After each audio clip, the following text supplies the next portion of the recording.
date Monday, October 6, 2025. And I would ask public here to join us in the pledge of allegiance. I pledge allegiance to the flag of the United States of America and to the republic for which it stands, one nation, under God, indivisible, with liberty and justice for all.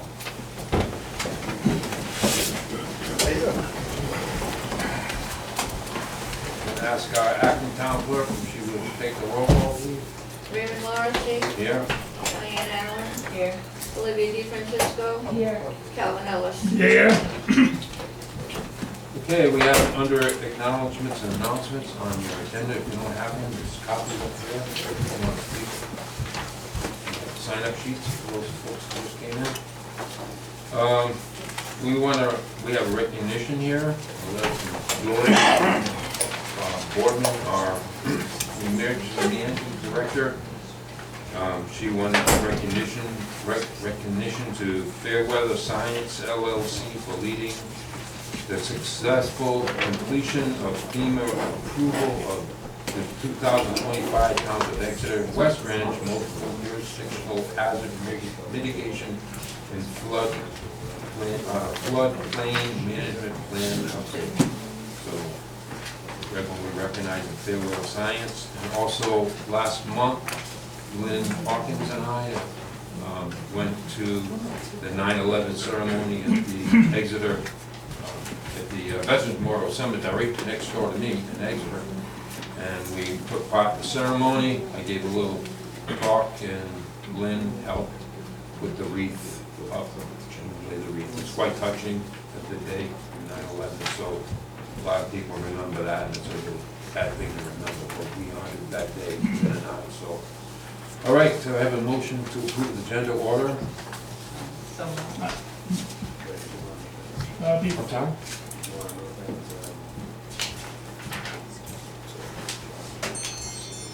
Yeah, okay.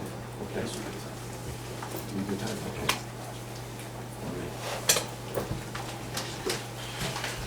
Okay, we have a, Excuse me, did we vote? I'm going to refresh. On the agenda order? oh, I have a, no, The I'm, agenda order. Motion is second. I did, I think, can I didn't. Yeah, we're moving. I'm gonna retract my motion. Is that, Whoever made the motion. yeah, and seconded, you seconded? No, what seconded? I have an issue regarding the agenda. Okay, I'm just gonna bring up under new business and under B, on letter B, the application for the amendment to the zoning map, Farm Overlay District, Mylan Earl Adams, the third applicant, Hog House Hill Road, also known as Sherman Road, relative to plat block lot 64-1-8, 64-1-9,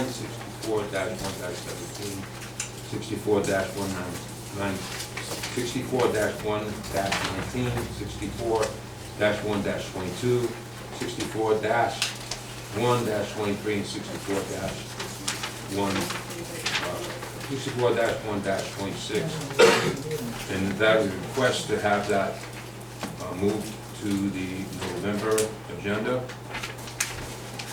We have a request here. I have it, Right, do you want to move that on the agenda order to after approving the agenda order? Or do you want to, make a motion to adjust the agenda order, then approve the agenda order, and then take the request? Do I say that one more time? So you want to make a motion to move that agenda item up in the agenda order so that it is next or wherever on the agenda you'd like it to be. Okay. But you don't want to take it yet. All right, thank you, sorry. Gotta get what I said. Maybe do that on the camera. All right, so.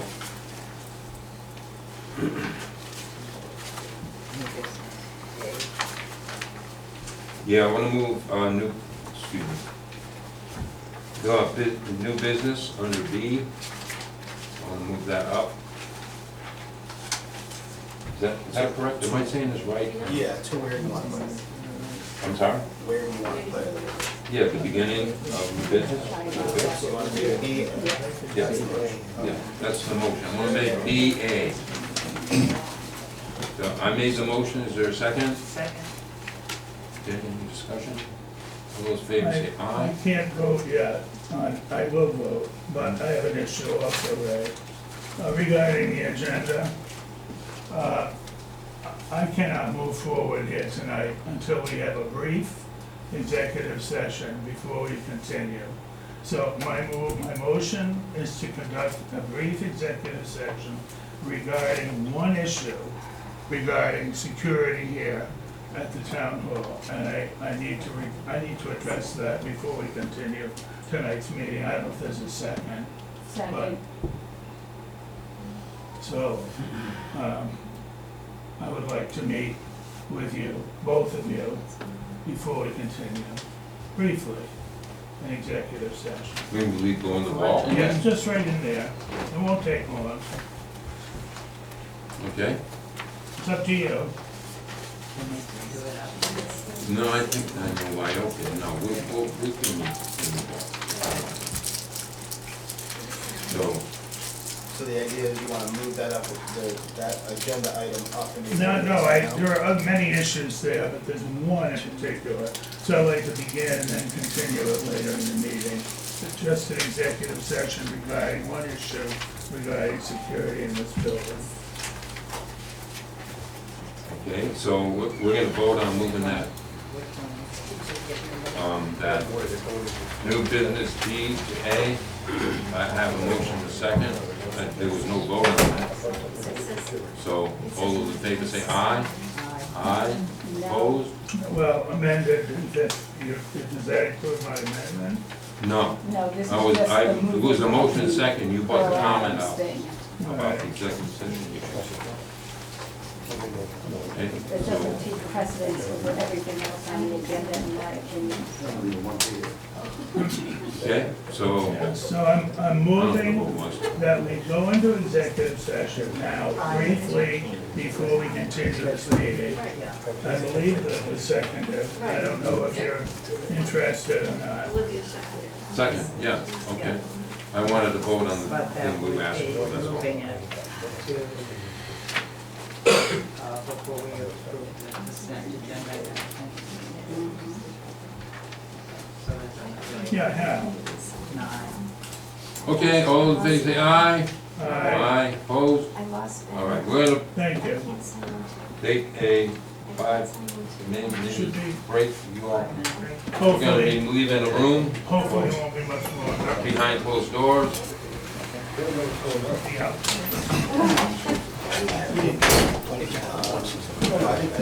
Yeah. Thank you. Excuse me? I can't eat cookies, so if a neighbor calls on The agenda items that they're going to town. people own a horse. But I already, I went out. Handled it. I responded to the neighbor. I don't know if you saw this. No, I get it. I know you just want to. I want to find out. Yeah. Free, 100%. Right? You almost got to be that. Yeah. Because like you said, there was no, they never discussed anything about reimbursement. Right, yeah.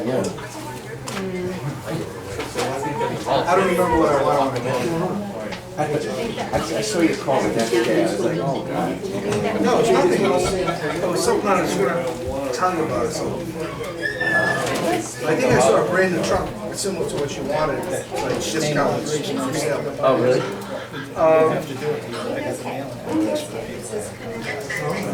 So all the, oh, I know. That would have been fun. I was going to do before, down by East Coast High School. I know. Yeah. And you know, Dan, Yeah. it's out of control. I can't believe how much I never noticed that before. Now I see it. But when they cut it on the side, it just grows Right, thick. it's like, don't do that. You think you're getting rid of it. So You times it by 7. we sprayed it all, Yeah. and it's just like, it's dying. And we've got it like 95% under control on the whole farm. Carolina Fire Department. Yeah, but if you burn it, it just sends out more roots. It just, yeah, and it says, So going down we have 30 a feet, spray, I'm as gonna come up. soon as it's supposed to flower in September. It's amazing plant. As soon as it goes to flower in September, right? We have a spray that sprays, and it goes out into the roots, and it prevents it from what's in the spray. I don't know, you can ask. I'm not in charge. Yeah. Right, but she does it 2 years, and it does not come back. But In the spray, what's going in the it's soil? over the counter. It's a regular agricultural spray. But in our business, if it gets into the fields, That tells you, there's a whole, she's giving me the email. yeah. They have a way, and it's all But if you nasty for the plant. not all. but it doesn't kill grass. It doesn't kill grass. Yeah, exactly. No, it only kills this one product. You should spray it in grass. But what happens is, if it's in the fields and you cut it, then the next time it's, instead of being 1 foot, it's like 30 feet. And then after that, you just keep going. Because when you kill it there, it spawns out roots. And it will go under asphalt 12 feet and come up the other side. You have a lot at stake to keep that, because you don't want it and the stuff, it overpowers anything that's near it. It covers the sunlight, and it's so evasive.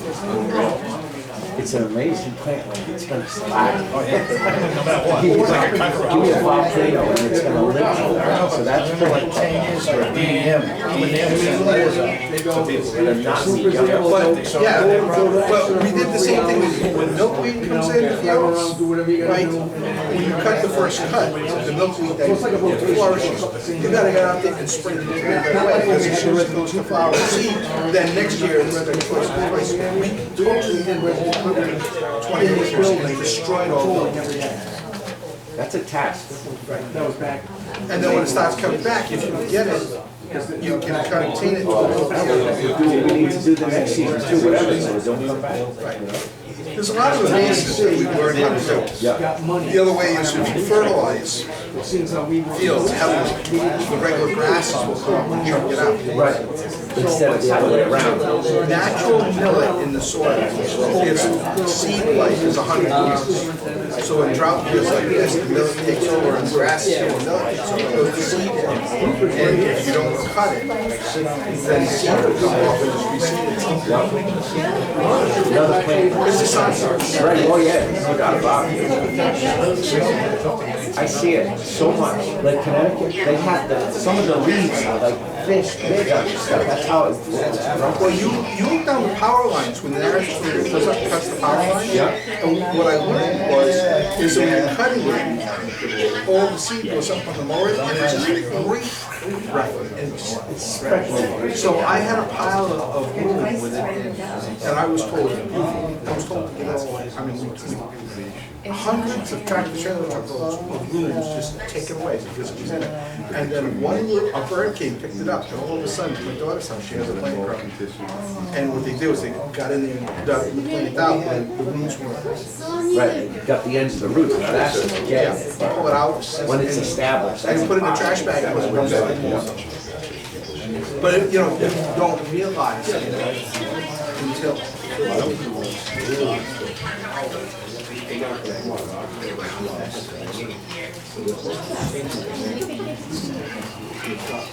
Hi, Patrick.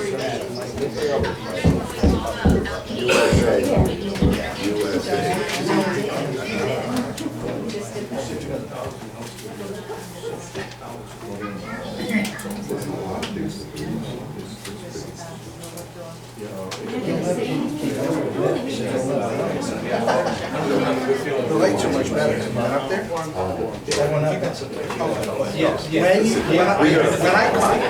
that top of the field, because we cut the valve, I'll have it up there. It's still there, it's just different. Who's never second? It's business, except the streets. I don't think the new business. Yeah, lace well. Chase the kid was fat. Close the business tonight. There was a kid driving a motorcycle up and down the road. I chased him with a spatula. Yeah, I was cooking on the grill. Ended up being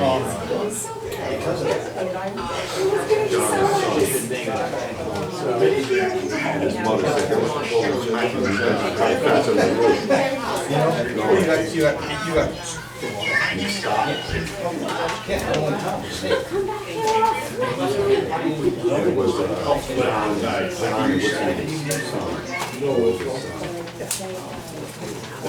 Well, it's, well, one thing, that was, but they do drive that.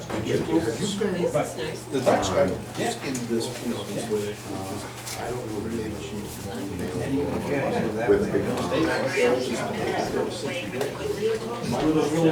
and most states, federal law trumps the road. Some states it doesn't. The national is gonna frame the bill. Because I have to work every day. I go in They're on federal. and there's a big combination on both sides. That's what deals on both sides. The road there.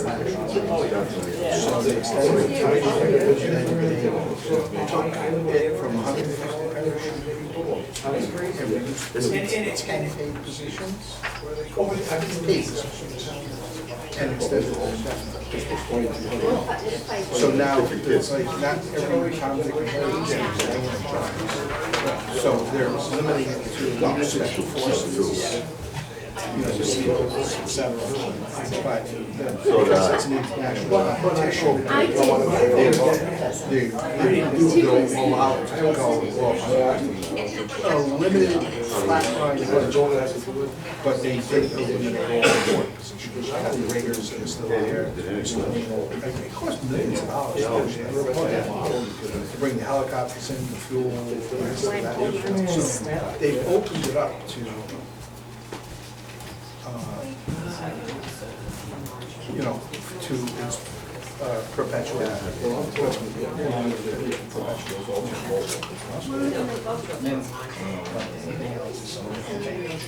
Correct. No, Administrative. And they said that last year, somebody today, it was a chopper pilot. He drives the, he flies the, he said from the time to pick up something on the farm, to dropping him off in a person that's got injured in Providence at Rhode Hospital, it's 14 minutes. He said, you can't get through 4 in 14 minutes. Right, because of beach traffic. And he said, and then they're back at Quonset within 30 minutes. That must be a pretty quick direct flight. No, it's pretty quick. He says, so anyways, when they're told to dispatch, they're sitting there, boom, they, you know, their wheels up. And while they're dispatching, they're getting the patient ready, they'll drop in, he's all triage. And he's still, and they're off, and that's why they've shrunk the downtime. And they said that the people who are getting the most benefit out of it are people at our hospital. They're getting, you know, experience, yeah, we've got a medevac helicopter, right, to the roof. You know, you think, well, they're trying to get a lot of experience.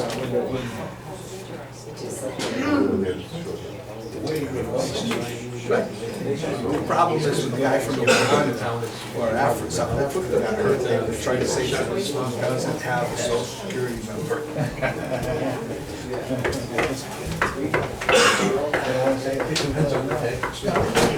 Well, because he's international.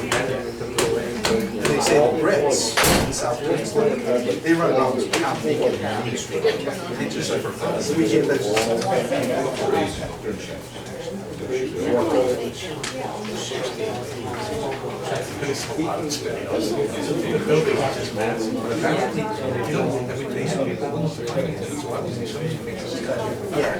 That's a big structure.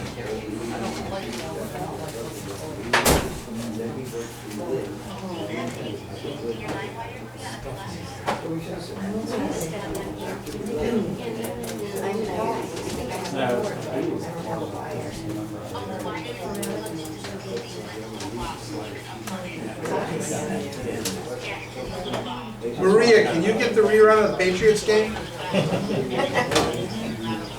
No, this is business. Oh, okay.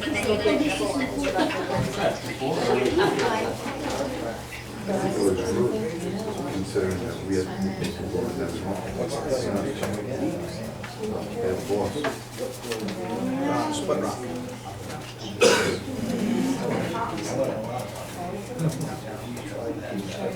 Last meeting, I've been learning since the last meeting. Oh, yeah? Good or bad? Well, on my end, good. Good.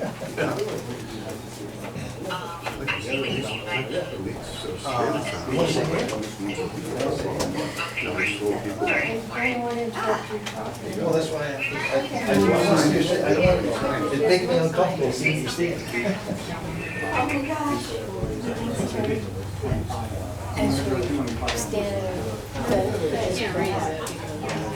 You guys know a lot, it's scary. I have to pull rope. Oh, it doesn't. So,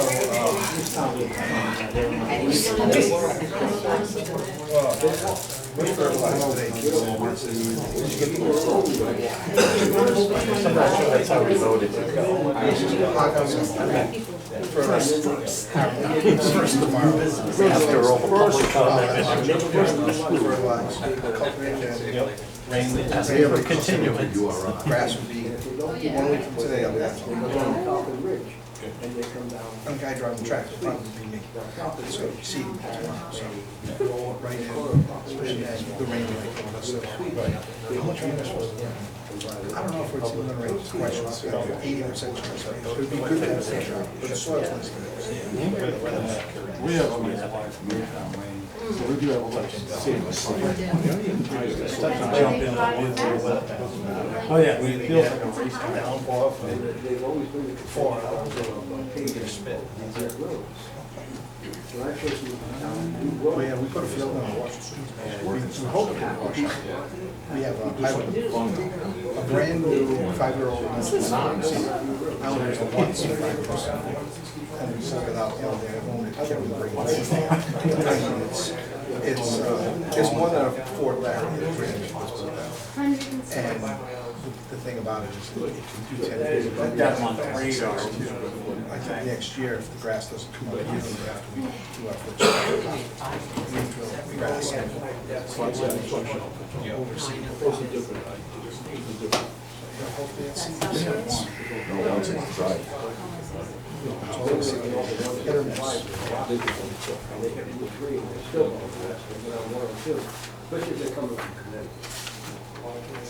Yeah, I actually reached out to them all day, and then I realized we wanted to get rid of it 24 increments.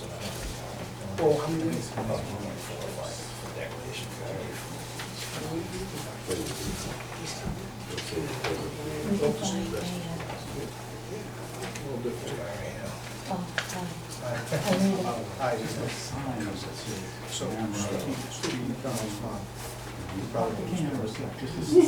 Yeah, that's right.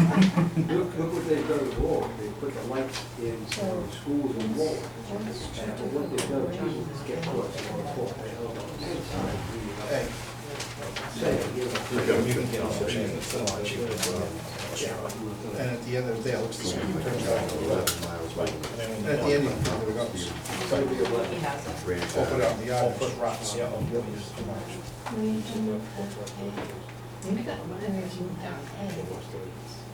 At my farm. Back roads and 25 miles an hour.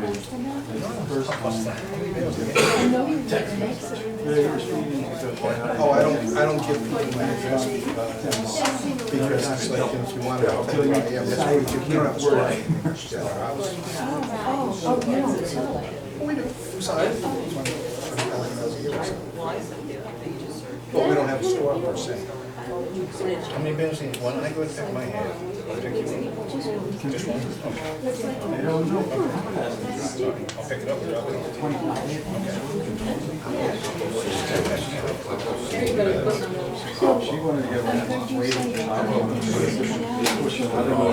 Somebody will get killed and you get sued. Yeah, you'll get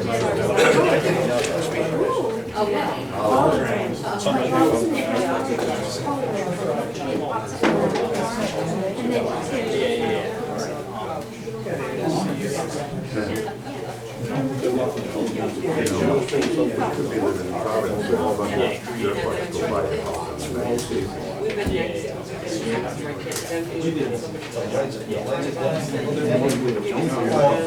Let's put it this way. Takes around cars. You don't need to but I don't, see, there's things after, you just pass them. Number two,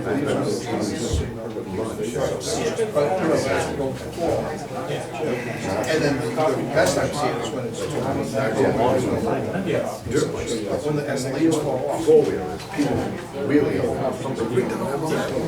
not even get It's a major fight. No, it's minor. Let me just get fully. They should You just have to ask. He's got the lifts and everything.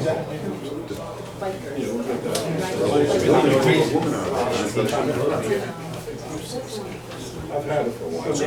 250th anniversary. I told her, anybody selling one car, run them right up, give them a chance to get going. John, you're awful quiet up there. Couldn't tell you. Yeah, I don't know what to call it. Yep.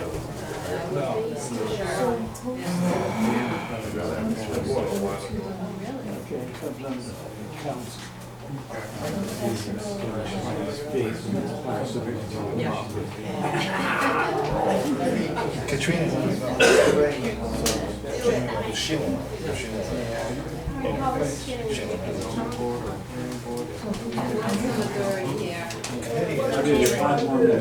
Sheila. Jess.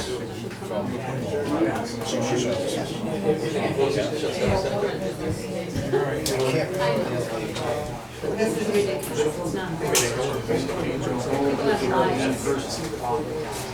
There you go. Something to look forward to. Yeah, shut up. I have no idea on that. She hasn't said a word.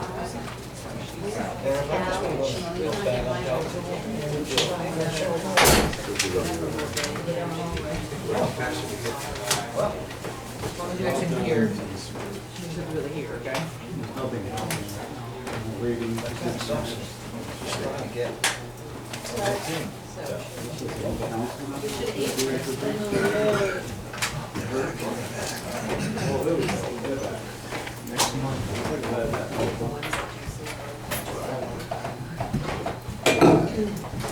That was a long 5 minutes.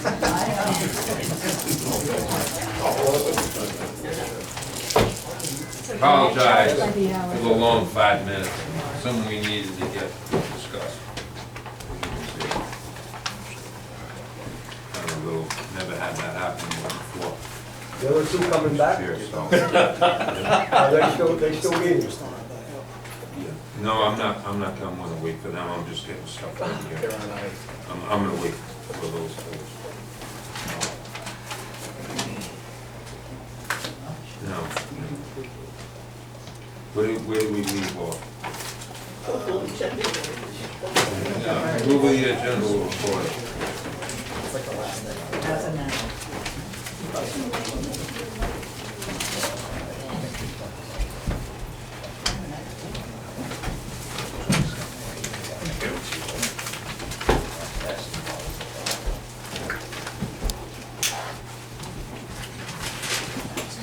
I'll make a motion to approve the agenda order as amended. Second. No, all those in favor say aye? Aye. Opposed? No. Aye. All right, approve the consent agenda. Anybody want to pull anything? What's that from, communications? Call 4. 4? Olivia? Number 1. Number 1, okay.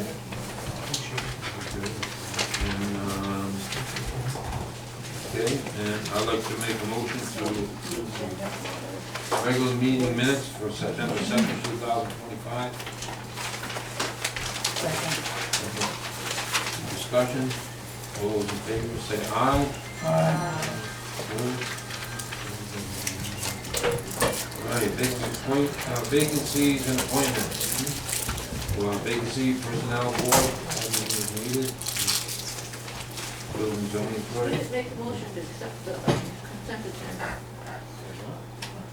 Not what they just spoke about? No, they just did the minutes just now. Oh, sorry. Okay, motion to approve the consent agenda. Second. All those in favor say aye. Aye. Aye. Thank you. Thank you for your patience tonight with this guy, okay? Vacancies, appointments, personnel board, 5 members needed. Any volunteers in the crowd tonight to fill our vacancy on the personnel board? We need you. We need you folks. Okay, building and zoning clerk?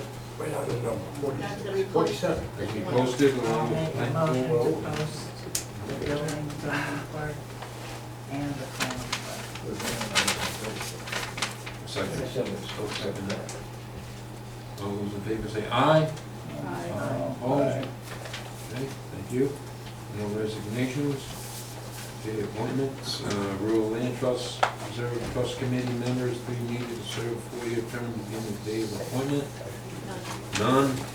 Board of Tax and Assessment Review, alternate member. None. Next we have, council candidate to fill unexpected council vacancy. Persuaded to section 406 of the town charter in the event, quote, from the charter in the event that the office of a town council member shall become vacant, or any cause such vacancy shall be filled by the council with the candidate who received the highest number of votes among the unsuccessful candidates for the council in the last council election. The new member shall be sworn in at the next regular town council meeting following his or her appointment.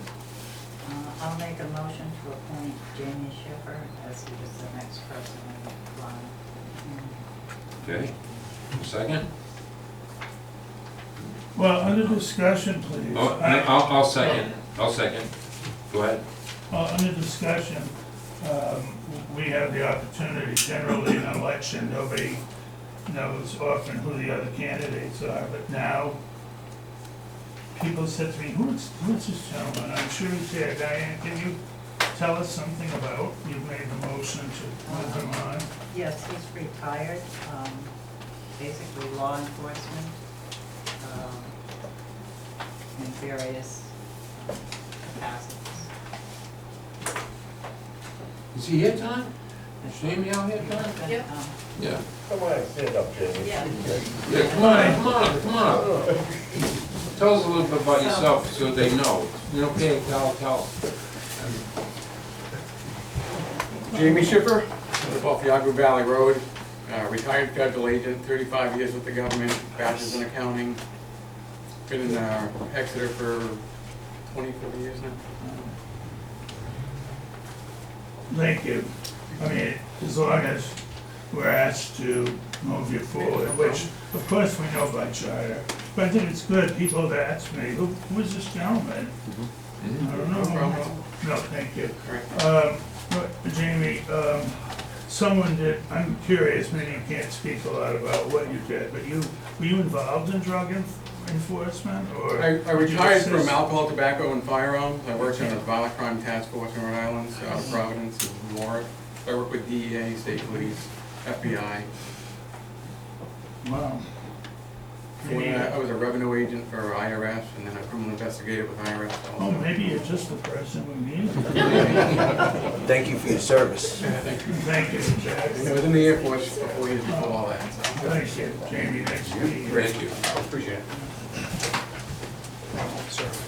Okay, I do have a question about the motion. yep, It says that this new member will be sworn in at the next regular council meeting, but I don't believe that's exactly the wording in the charter. It says here, the council shall appoint a qualified elector.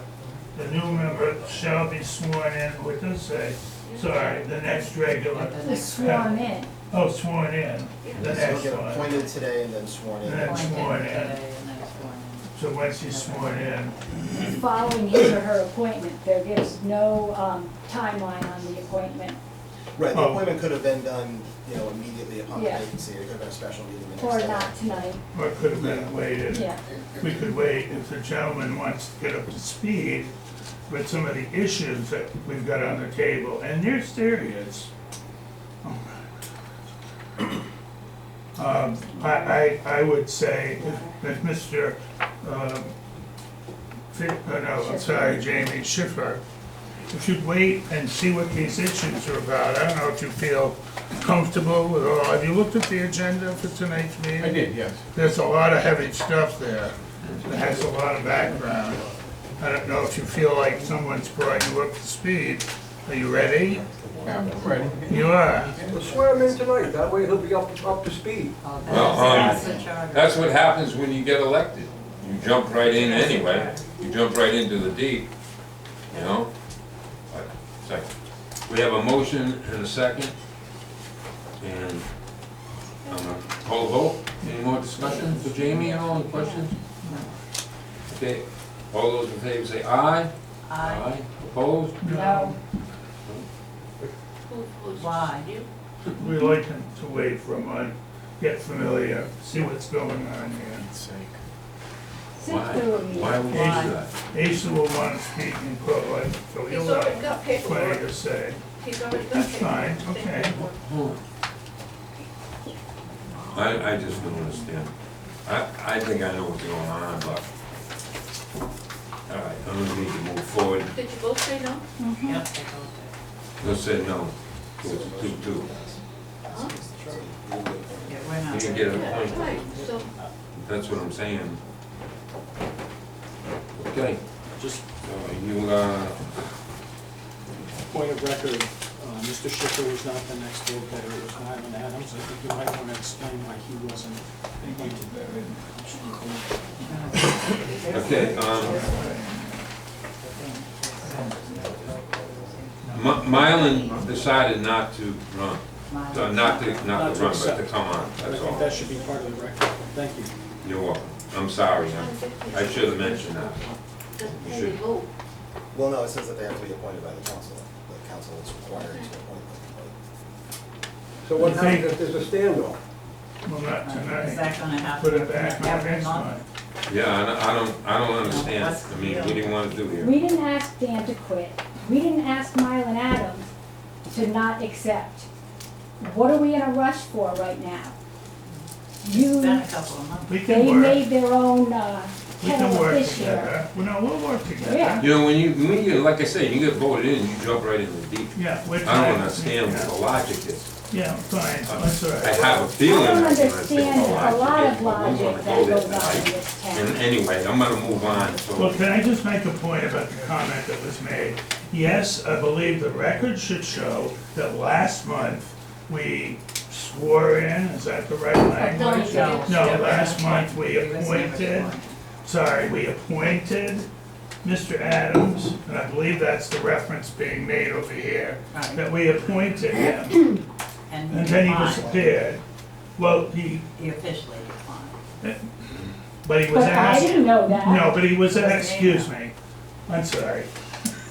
I don't mean to cut you off. No, Lynn informed us that he had been approached and said he would accept the position. Otherwise, we would never have gone through that process. Because you just don't appoint someone unless they agree to take the position.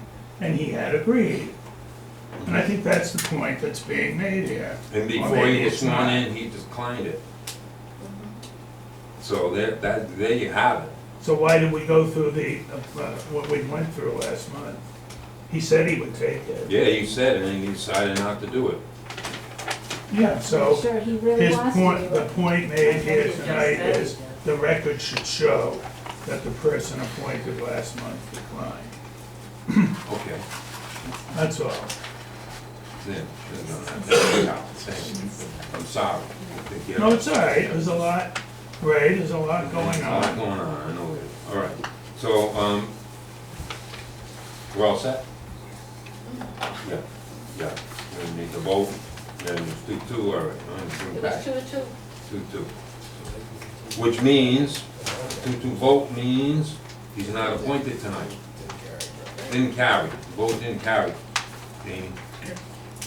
Okay? I'd suggest you put it back on next month's Put on agenda. next month's agenda, thank you. Okay, no expiring terms? Okay, on the public hearing, I'd like to make a motion to open the public hearing for the proposed amendments to the Exeter Code of Ordinances, Chapter 14, Buildings and Building Regulation, Article 5, Development, Impact Fees, Public Works, Facilities, Vehicle Equipment, Streets and Roadways. In Section 14-248, Administration of Impact Fees, and Section 14-248, Z1, Impact Fees, and Section 14-248A and L, petitions for reduction in commercial impact fees. Is it, we have a second? Second. Okay, all in favor say aye. Aye. Opposed, no, the ayes have it, yes. Impact fees. What do we have, Maria? Maria Lawler, our town treasurer? So we have Ben Griffin, who's on the phone, and he's muted right now, but he'll unmute himself. And he's joining us by Teams through, so he has the presentation on the screen. Can you see everything? Yeah. Yep. Very And good. Everyone, and he can see us, because he can see all of you. Hi, Ben, how are you? Can you hear us? Everybody's well. Good. All right, you ready to jump into impact fees? Yes. All right. And can everyone see the presentation on the screen? Yes. Yeah. Perfect. All right, well, I'm Ben Griffin with Official Advice. I've worked on the town's current impact fees, and then, I also worked on the proposed impact fees that I'm going to walk you through tonight. We'll start with sort of impact fees 101, just a refresher for those of you who don't deal with impact fees every day like I do. We'll move on to the land use assumptions, which is essentially just the development projections for the next 10 years. We'll look at the level of service analysis for public works and streets, and then we'll look at the proposed fees. So impact fees are one-time payments for growth-related infrastructure. So we're not going to use these for operations, maintenance, or replacement. It needs to be, for new capital, and in Rhode Island, it needs to have a useful life of at least 10 years.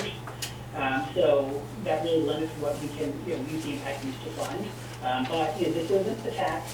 This is a fee, and it contractually binds you, the town, to acquire or construct the growth-related infrastructure outlined in the impact fee study once you receive that impact fee from the fee payer.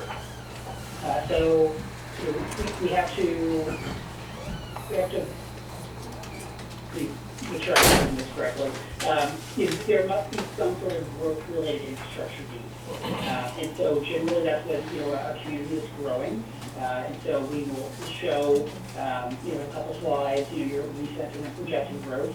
But you also need to have demand for infrastructure. And so this needs to be a system level improvement, not a project level improvement. So, a great example would be, widening an arterial compared to just adding turn lanes into a specific development.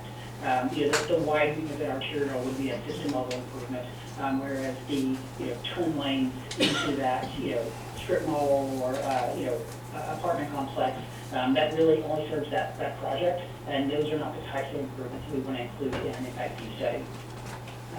We also have to, tailor these fees to make sure they, are proportionate to the demand for, capital from different types of development. So, we'll look at, some of those demand indicators, but, an easy one to say is, on residential development, a lot of times you'll see the fees vary by the type of unit. So some types of units have, on average, more occupants than others. So that's one way of varying the fees to make sure that the fees are proportionate to the demand for infrastructure. And then finally, we want to make sure that the fee payer actually receives the benefit. So, Exeter is, compact enough where a single service area satisfies that need. But we also want to make sure that you're, spending your money in a timely fashion. So in Rhode Island, you have 8 years to spend the money. So, once the day that you receive that impact fee starts that clock, then you have 8 years from the time of collection to spend that, or you have to refund the money. There are 3 general impact fee methodologies. They look at points in time. So a cost recovery looks to the past, and essentially says, hey, we've got excess capacity in some type of infrastructure that exists today, and we want to have development buy into that excess capacity. The incremental expansion methodology, that's looking at present day and saying, hey, this is what we provide today. So our existing level of service is this. So what does it cost to acquire another public works vehicle, or what does it cost to to pave a lane mile of arterial? And then we look to the future of the plan-based approach. Generally, you're going to use this when you have an adopted CIP or a master plan with your specific projects or improvements. And you can really refine those growth-related costs because, another requirement of impact fees is, we can't charge future development for a higher level of service than existing development receives. So, if you use a plan-based approach or something like that, where you're actually increasing the level of service, then you have to identify that. And you have to say, all right, well, this is growth share, but this is existing development share that we're going to fund with an outside revenue source to increase that level of service. Again, you can't use impact fees to raise the level of service, but you can charge for a higher level of service if you've identified an outside revenue source. That way you're charging everyone for that same level of service. Right, we also have to look at credit. So a site-specific credit, that one handles after you adopt it. So essentially, if a developer, dedicates something to you, or, constructs something, or, acquires something, on behalf of you, and then dedicates it, that's actually included in the impact fee study, then they should receive a credit against their impact fees. Debt service credit and dedicated revenue credit, such as, property tax or option sales tax or gas tax, is something that is dedicated to the specific improvements included in the impact fee study. Those are handled in the study. So essentially, to prevent the fee payer from paying once through the impact fee and then a second time through those future debt service payments or dedicated revenue sources, we include a credit to the impact fee, so it reduces the impact fee by those future revenue sources generated. Again, just trying to make sure that we're not charging once the impact fee and then once through that future revenue source. All right, so before we move on to the land use assumptions, are there any impact fee questions, methodology questions, anything like that? Nope. No, sir. And feel free to interrupt me. If you have a question, just go ahead and ask it. And that way, I can answer questions as they occur. Because sometimes we don't ask the question and we forget it later on. So feel free to interrupt as needed. All right. So I talked about the different occupancies by residential use earlier. So for residential development, one way we can make sure that these are proportionate to demand is to look at census data. And what you see here, this is, we use this on the public works component. for the residential fees. So essentially what we're saying here is, we have different residential uses in Exeter. So a single family versus a multifamily versus a mobile home. And according to the most recent census data, on average, a single family unit has 2.94 persons per housing unit, a multifamily unit is 1.24, and a mobile home is 1.34. So we can use this to convert housing units into population, and then say, all right, well, different types of housing units have more or less demand than others, and so we can, again, vary that fee, make it, proportionate to the actual demand. So in this example, if we're allocating costs to a person, then a single-family unit would pay the most on average because it has the highest number of persons per housing unit, and a multifamily unit would pay the least per unit because it has the fewest persons per housing unit. Right, so this looks at residential development. So at the top, you can see from 2020 through 2025, the town permitted 46 single-family units and 23 multifamily units. So that's averaging, about 8 single-family units a year and 4 multifamily units per year. So, based on the staff, we think this trend is likely to continue in the future. And so we're using that average of 8 single-family units per year and 4 multifamily units per year to project future residential development. You can see at the bottom, we're saying over the next 10 years, you can expect 80 additional single-family units and 40 additional multifamily units for a total of 120 new housing units over the next 10 years. Now, we apply those occupancy factors from the previous slide. So we convert, those 80 single-family units, they would have 235 persons on average for those new units. For multifamily, those 40 new units would generate about 50 additional people. So those 120 new housing units projected over the next 10 years would increase your population by almost 300 people during that 10-year time frame. So are there any questions related to the residential projection? Yes, is this part of the public session here? Can I ask questions or? Okay, so the public meeting's open, right? Yeah. Okay, so, yes, Ben, yes, I did. Don't we normally have a I do want to presentation talk later, then? but I You want wanna to, talk to- I want to ask him a question. Yeah, but from Can I- us, Yeah, go ahead. not. Okay, so the public meeting is Can open. you hear the gentleman? Barely. Come on, Okay, come so- here, Aces, come here. Well, Hi, Ben, Asa Davis. So a question for you regarding the permit numbers. My understanding is that the LMI numbers are exempt from impact fees. Is that accurate? What's Low LMI? low to moderate income? Yes. That's what I saw. If it's in the ordinance, then It is. that would be correct. Okay, so are those numbers for housing included in your numbers in terms of the number of projected housing unit growth? Or not? Because the town, Is it included in the average that we're using? In the or are we total- projecting additional in your- LMI units? do your totals include the projected increase in LMI units, or is this strictly market rate housing? That would be a question for staff. However, the way that we are, the methodology we're using, incremental expansion methodology, it's all based on the existing level of service. So if you don't grow by as much as we project, or you grow by more, it doesn't change the actual fee amount. It just means you generate more or less revenue. So if this, say, let's say 20 of the multifamily units that we're projecting are LMI units, then it wouldn't change the impact fee. It would just change the revenue to the town.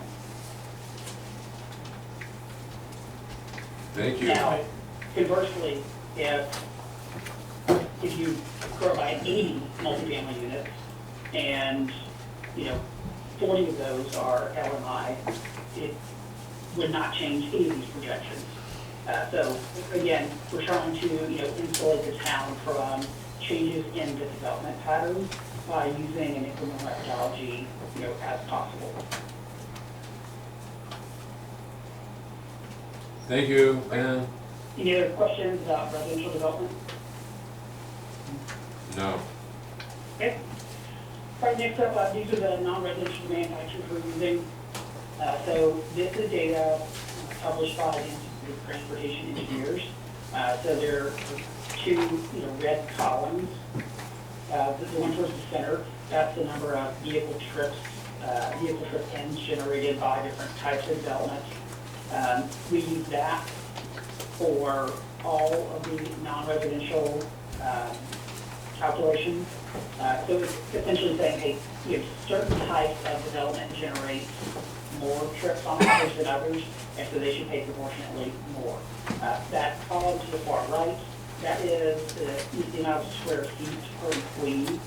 So we can use that, if we're projecting a certain amount of square footage, then we can convert that to the additional number of employees generated by that development. So this shows our non-residential development projections, and the top left, that is the 2024 estimate of about 2,000 jobs in Exeter, according to every business analyst. We're using that in conjunction with the 2024 population estimate to then say, hey, if we think we're going to grow on the non-residential side at a similar pace as we are on the residential side. So we're going to keep that ratio of jobs and population steady as we go forward. And so you can see at the top right here, this shows our population projections. So if we think you're going to grow by 285 people over the next 10 years, then by maintaining that existing ratio of jobs and population, then that's about 87 additional jobs over the next 10 years. We keep the ratio of the different sectors, so industrial, commercial, office, institutional, we keep that steady going forward so that they keep the same ratio between each other. And then we can apply those ITE density factors from the previous slide to convert that additional jobs into additional square footage. So these 87 additional jobs translate into about 43,000 additional square feet over the next 10 years. Can you keep the noise down, please? Thank you. She can't hear. I'm sorry, Ben. It's tough to hear up here, that's why. It's not very acoustic. I'm sorry, go ahead, Ben. Yes, so just to repeat the non-residential section, or are there any questions related to that? No, I'm okay. We don't, council. No, we're all set. All right. All right, so this just shows the summary of everything. So based on the assumptions of the next 10 years, 120 additional housing units would increase your population by about 285 people, and then 87 additional jobs would create about 43,000 square feet of non-residential floor area. All right, so we'll start with public works. So we have a single town-wide service area. There are two components. There's a vehicle and equipment component using an incremental methodology.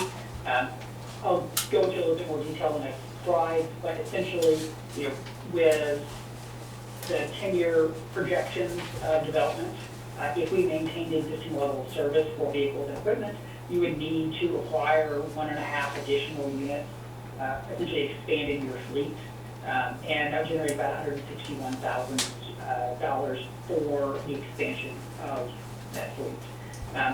We also include the cost of the impact fee study update in the public works fee. So the idea is, you're updating this every 5 years, so that the cost of the study is passed along to development over the next 5 years. That way that the town can repay itself for the expense of the study. So this shows the the level of service analysis and the projected development for the vehicle and equipment component. So you can see on the left side, your existing vehicles and equipment, you have 34 units, and the total cost of that is about $3.7 million, or about $110,000 per unit. So we can use the average cost of your existing fleet as a proxy for future costs. And so if we have 34 units today, and actually that right there, if we grow by 285 people and 87 jobs over the next 10 years, that's where we're coming up with the need for 1.5 additional units. So again, we're not replacing existing units, we're adding to the fleet. And that would generate about $161,000 towards the expansion of your vehicle and equipment fleet. Also, the INVEC study, we're allocating the cost of the study to 10 years of projected growth.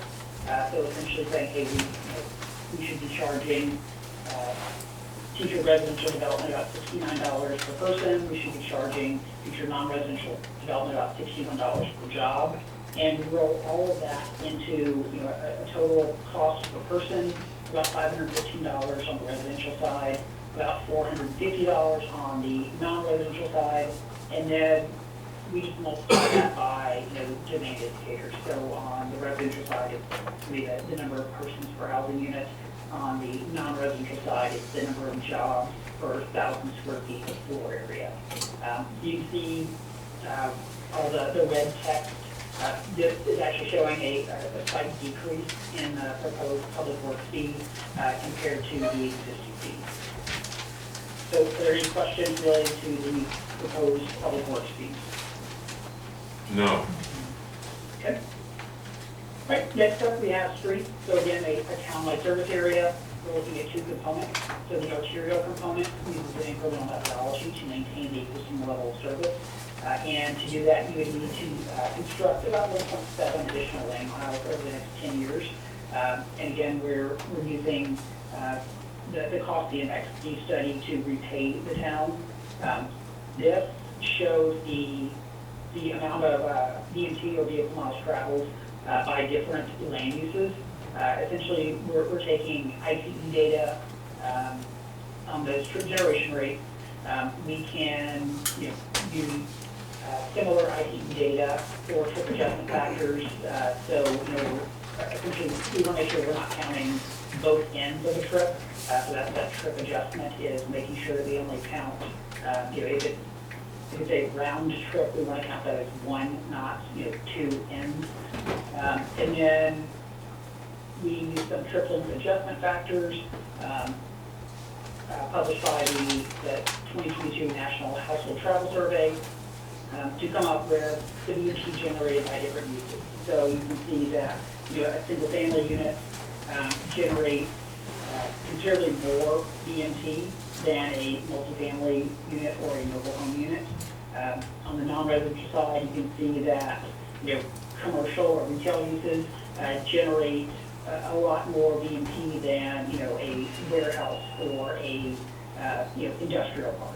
So again, making sure that these are proportionate to the actual demand for infrastructure. So this takes all of those factors that we just talked about, applies it to existing development, and what's important here is if you have 40 lane miles of arterials that exist today, and we maintain the existing level of service, then you need to add 1.68 additional lane miles over the next 10 years. So again, just making sure that we can maintain that existing level of service or incrementally expand the arterial network. So on the left side of this, for arterial, the cost assumption is about $213,000 per lane mile. And again, just applying that to your existing level of service, we should charge future development about $25 per VMT generated to add additional arterial capacity. On the right side, this is showing, over the next 10 years, if you've got about 14,000 additional DMT generated, we should be charging just under $2 per DMT to repay the study. So this just takes all those costs for DMT, it multiplies it by the DMT generated by different types of development, and you can see a slight increase on single-family fees, but a reduction for multifamily mobile home. Commercial also a slight decrease compared to the other non-resident fees, which see a slight increase. Ben, we have a question? Yeah. Sure. Hi, Ben. On the arterial roads, you're excluding the state roads, which they pay for paving and maintenance, correct? Correct. It's only town-owned roads. Okay, thank you. All right, stand by, we have a technical difficulty with the screen. All right. Yeah.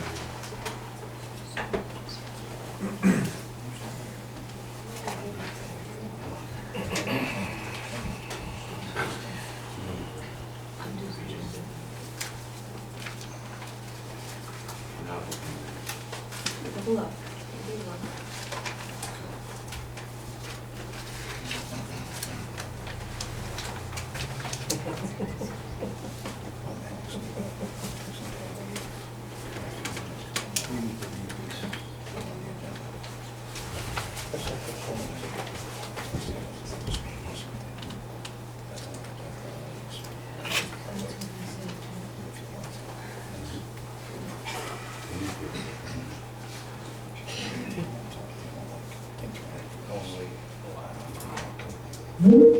That should be read to the people, Ray. Sorry, Ben.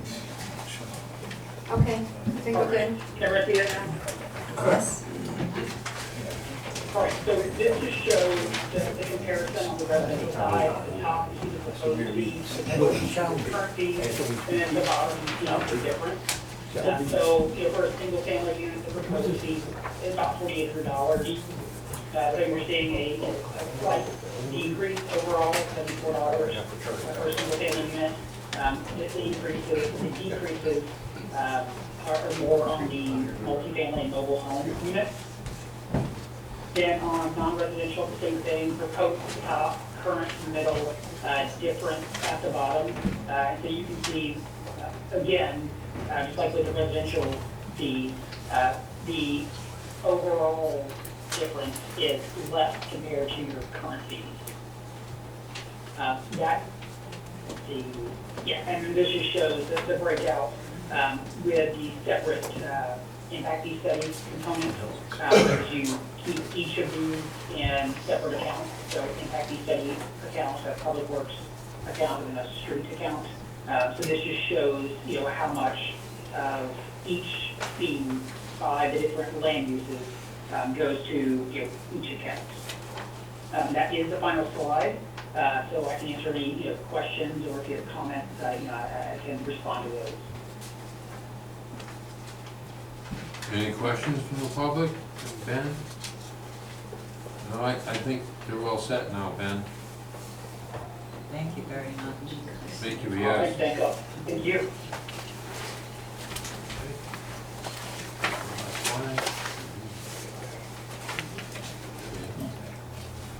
Right, well, thank you, Ben, for all your work, so, there you go. Yeah. All right, thank you. Thank you. Yes, sir. Right. Mr. Vice President, a point of order. We have the charter, the way that it reads, and I think that should be read to the people, because it states shall be In the appointed. middle of a public hearing. It also says that if that third person is not put into position, that's it. Then you have to go to another election or something. I think it should be read to the people. If you can't do it, I will do it during the public comment section.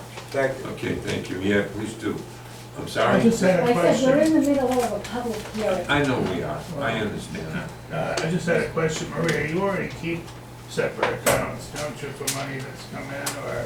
The impact fees has a separate account, aside from the general fund. It does not have a separate one for streets, a separate one for equipment. But Right. according to the auditor, the spreadsheet that we use is sufficient. Sufficient. I can double check with them, and I certainly don't mind moving out, I mean, you No, know. no, that's fine, okay. So I knew you were gonna say that too. Is anybody else signing? No, it's just It's just ASAP. ASAP. Just ASAP, yeah. Okay, I'll make a motion to close the public hearing. No. I get to talk. Oh, okay. I'm sorry? You can't close the public hearing yet, I get to speak. Oh, okay. I want to ask, I asked him questions, but I have some comments that I have prepared that I can speak as part of the public Oh, hearing. okay. Oh, I didn't know that. Go right Do you ahead. need Ben Yeah. back on? I thought. I don't No, know if you. I mean, he can listen if he wants to, I don't really care, it's okay with me. Sorry, Ray, I can't let you shut the hearing down yet. I didn't second. Go right ahead. Okay. This is correspondence for the council, which I'm delivering at the meeting, which is acceptable per town chart. Can he speak up? I can't hear him. So, this notice is being provided in accordance with Rhode Island Statute 45-15-5. Basic principles of fiduciary responsibility include only collecting the correct amount of funds from the right payers, and then making sure those funds are spent only for the purposes by which they are legally and properly collected. With regard to impact fees, the town has routinely violated these principles for years. By federal Supreme Court, state court precedent, state statute, and town ordinance, all of which the council is obligated to follow, impact fees may only be collected to offset public costs associated with new development. The funds must be segregated, handled, and accounted for separately from the general fund and other revenue receipts. They may only be spent to mitigate the costs incurred by that same new development. They may not be spent for other purposes like general operating, other capital, or maintenance expenses. They may not be used to offset expenses for other residents, like general tax collections, for example, to keep the annual levy increase below the 6% state limit. Per state law and the ordinance old and new, credit must be issued for improvements funded by bond issues, page 6. Finally, if the fees collected are not spent to offset the actual cost of new development, they must be returned to the original payers. If those funds are not returned, they must be handed over to the state for disposition through the unclaimed property program. APRA responses from the town and school district prove Exeter violates all of these. Violating these provisions turns the collected fees into an illegal tax. Impact fees collected from newcomers have regularly been used to mitigate general tax increases for established town residents, including the 2023 transfer of $308,000 to the general fund. The U.S. Supreme Court has already determined this is a violation of the takings clause. They have been used to cover general school capital repair obligations for existing buildings well into the 6 figures. None have ever been refunded, and the town has turned over nothing to the state. Credit has never been issued for any capital projects funded by bond, including the last 17 million bond issued by the school district. As demonstrated by public meeting minutes as far back as July 2020, I've regularly spoken about these issues, so the violations are known and willful. On August 4th, when Olivia stated these offset town costs, she left one important part out. They are specifically only to be used to offset the capital costs associated with that new development that provided the funds. They're not to be used for other costs. This problem isn't as big as the roughly $700K in building fees improperly collected, of which it looks like the inspector kept about $140K personally, but this is also into 6 figures, around $400K. The number of individuals affected may be in the hundreds, with improper charges in the thousands of dollars each. This includes the same plaintiffs in the building permit case, which is working its way through court now. Okay, I thought it was interesting to learn in the last meeting that impact fee collection started around 2002. That's around the same time the building permit issue started. The reason DiGregorio is still on one case personally for his cease and desist Ron DeFrancesco is on one, and maybe Patterson now for this cease and desist he issued in April, is because they broke the law. When officials do that, town insurance is not obligated to cover them. That's why there's an out in the state statute for municipal indemnification. Don't break the law, you can't get named personally. One change required with this new ordinance is the language regarding this potential reduction or exemption from commercial impact fees. Using the general fund to subsidize impact fees for favored commercial projects violates the equal protection clause. The town council is not, as Cal stated, allowed to reduce or rebate impact fees for businesses we want, quote unquote. The impact fees collected by this ordinance are for roads and public works. The only way impact fees can be reduced for a particular applicant is if they demonstrate lower public resource usage, trips per day, snow plowing, etc., than the assumptions that were used to calculate the fee table. In that case, a commensurate reduction is warranted, but not a rebate from the general fund, because that's an illegal tax on everyone else. As a result of past missteps, taxes in our town are already well above average. We don't need to get penalized more because certain favored businesses warrant a tax rate. If you want to subsidize your favorites, use your discretionary fund.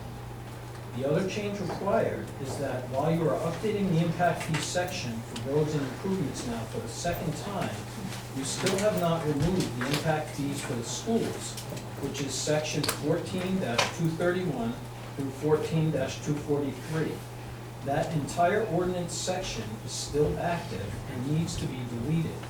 For the last APRA response I received, the school system population is down more than 150 students, or 9% from its peak. The school district has resorted to renting empty classrooms to Providence, which has been busing students down to Lynham. Additional students from new development should be welcomed because they improve the capital utilization rate and lower the per pupil spending in the school budget. These towns' actions have unfairly and unconstitutionally penalized a number of town residents. The misspent, misaccrued, and unreturned funds totaling the 400K range and continue to accrue. As you did recently with building permit collections, town practices need to be brought in line with state statute, regardless of what happens with this ordinance. This problem goes back years. Fix this problem so it doesn't get bigger. My call for an investigation into how this was allowed to occur identified the areas the town is out of compliance with state statute, fix the weaknesses in the town procedures and financial oversight, and refund the fees that were improperly collected to their rightful owners. It's nice when town ordinance complies with state statute, but that's meaningless unless operating procedures do the same. Thank you. Okay, we had a motion and a second to close the public hearing. I think it was withdrawn. I Who would, was it? so I'll make a motion now to close the public hearing. I'll second it. Any discussion? All those in favor say aye. Aye. Opposed? The ayes have it. Right. Quick. And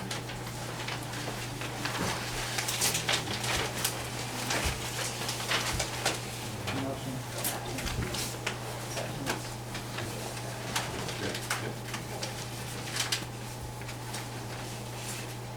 we made it? Yeah. No, I'll second it. Go back to regular session. I'll second it. All those in favor say aye. Aye. Okay.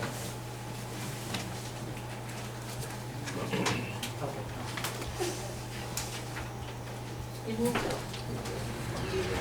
Not gonna be. Yeah, we moved it up to new business. Yeah, that's what I wanted to know about this. So that would come before. No, I know, yeah. What's going on over here, so, well, we got to go on that. Yep. Yep. You wanna make that motion? I'll make a motion to approve the impact fees as suggested by Ben. The Tischler advised fiscal economic. Second? Any second? I'll second. Any more discussion? All those in favor say aye. Aye, opposed? All right, very good. All right, for public comment. Next. Let me get, Rita Cassidy. Please come forward. As our first person who wants to speak. I didn't realize the issue that I am concerned with is on the agenda, but I have a question that is not addressed on the agenda. Is it okay to ask a question? Yes, go right ahead. When I have a problem with noise that's over 7.5, fumes, diesel fumes, that type of thing, regardless of who my neighbor is, regardless. I don't have a zoning inspector. I called the acting or deputy or whatever he's supposed to be. I called several, I came here and it was difficult to find out who it was at first. It really wasn't evident, and then I was given zoning and building.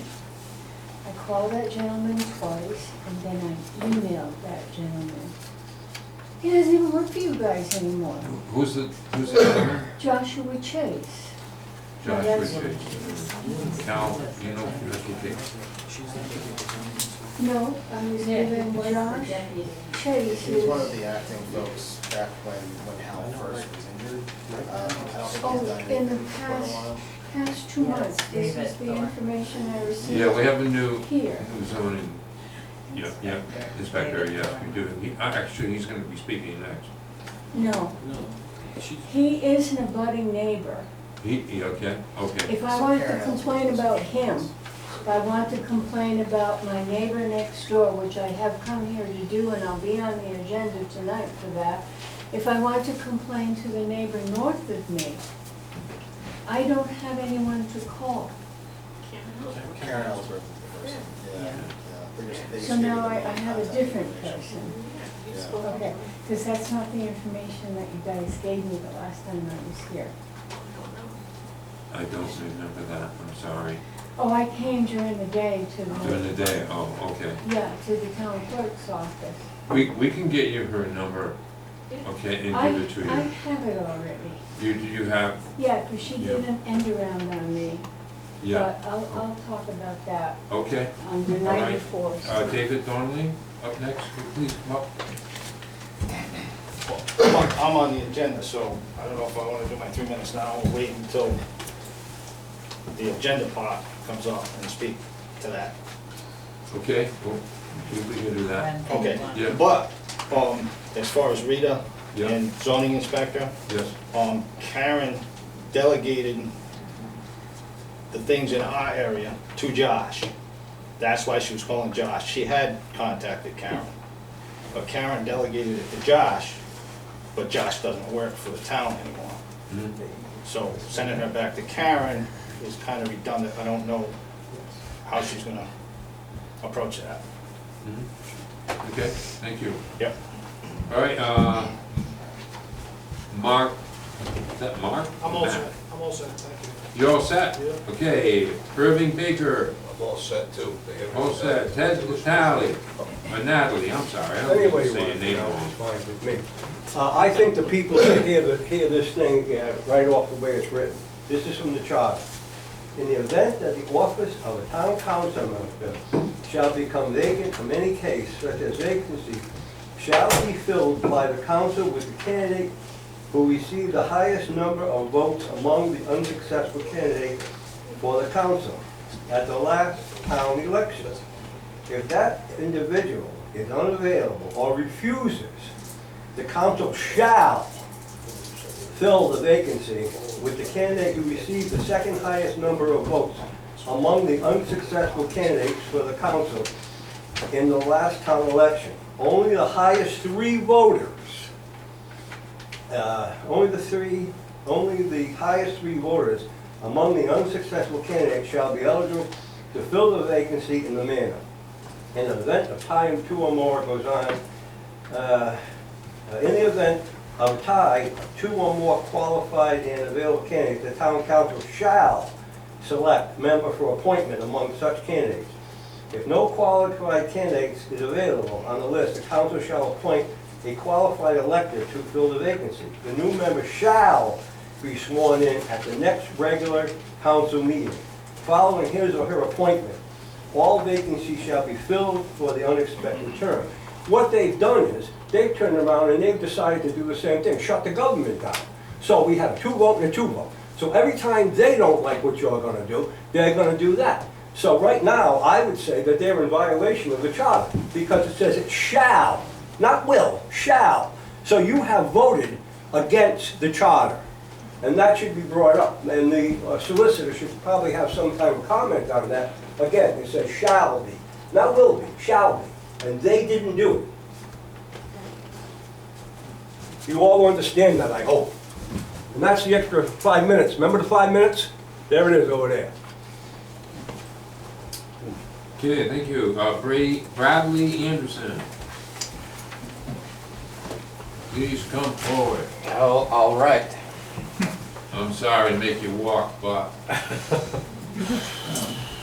Yeah, I'm Brad Anderson. I think this is an agenda item also that will come up a little bit later. I live on Mill Pond Road. We were here last month requesting help from you folks with respect to traffic. I wanted to start by saying thanks. You obviously had talked to the state patrol. They were out there patrolling pretty heavily for a couple of days. I hadn't seen them for quite a while. I saw them once again a week or so ago. I guess what I'm hoping is that we encourage them to show up sort of intermittently, because I think then people will actually get the idea that they might be there. But folks are driving pretty fast again right now, so you know, I just want to encourage some intermittent enforcement with that. And also thanks for working on this. You're welcome, sir. Well, roll call. I'm going to just stand back here. I mirror Brad's comments. I live on Mill Pond Road also, and thank the council for getting involved and calling the state police. Much appreciated. I'd like to reserve the rest of my time for the agenda item. Yes, sir. Asa Davis. Glad to see ethics training last month step in the right direction. Real leadership is by example. The council unanimously made this mandatory for everyone, no exceptions. Olivia DeFrancesco showed up at left before Instructor Radicia started. Shame the person who most needs ethics training didn't stay. When you're innocent, you stand and fight. When you're guilty, people either own up or cut and run. Not a good look, Olivia taking off like that. Last week, Ina had outside work done. Trucks, trailers, vans, machines parked in the estate circle.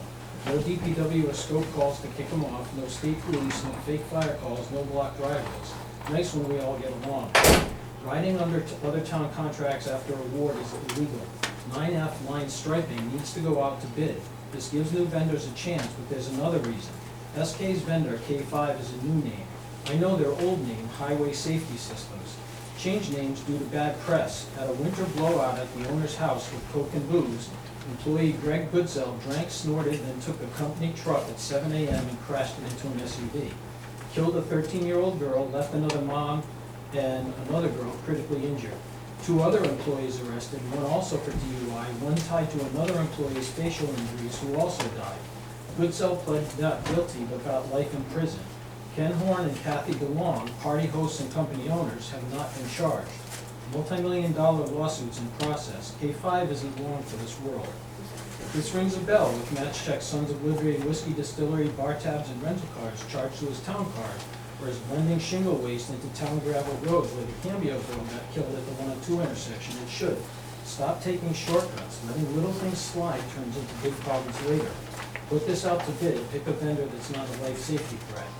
On exec number 3, if that's regarding my letter, some points. State statute has no exception for potential litigation, only actual. This should be an open session. Even if you hold it in exec, I'll stick around to talk about it like grown-ups, answer questions if you want. Whether open or exec, you need 2 recusals. First, Olivia.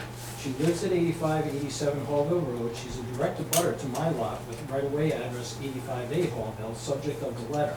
So are Mike DeFrancesco, her father, and Ron, her uncle. She cannot participate by ethics code governing abutters, family members, and household members. Second, Ken Sylvia. His and Cycle's false public statements and court filings expose them and their firm to malpractice liability. The town's exposed because you relied on those statements. That creates a conflict of interest. Just like Marouse acted with Brookridge Drive and flood, Sylvia needs to recuse. If he didn't already give you notice and get a waiver, it may already be too late. Get Mark DeSisto's opinion. Once you sort this out, I again suggest Peter Ruggiero or Karen Ellsworth. Both know the town with no conflicts of interest found to date. Ellsworth did well with the comp plan. Both seem honest, intelligent, and capable with working moral compasses. Thank you. 252. Wow. That's pretty close. All right, last person, Tracy. I don't want to mess up the last name. Aquaro Peas. How do you say it? Aquaro Peas. Okay, go right ahead. Hi, I'm also from Mill Pond Road. I'm also here to thank you for what you've done so far for helping us keep the roads safer, but to also let you know that people are still driving too fast on the road, and we continue to need your help and being our advocate for state police attention or whatever else you guys can do for us. Thanks. Thank you.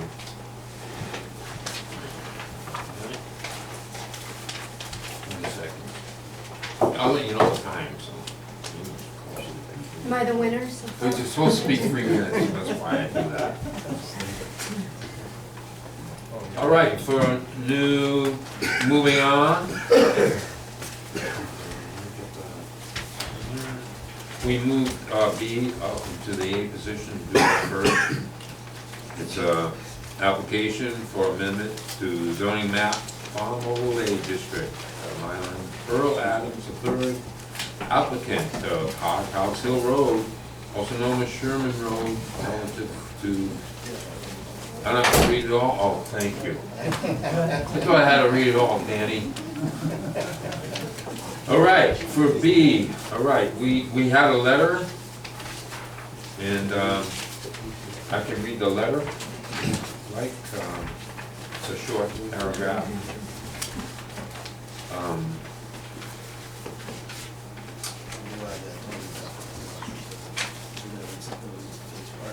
At the bottom there, yeah. Yep. Okay.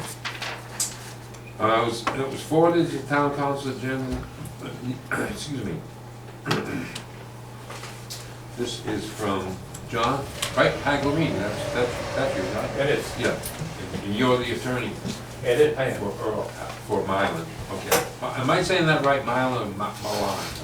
Mylan. It's Mylan, okay, thank you.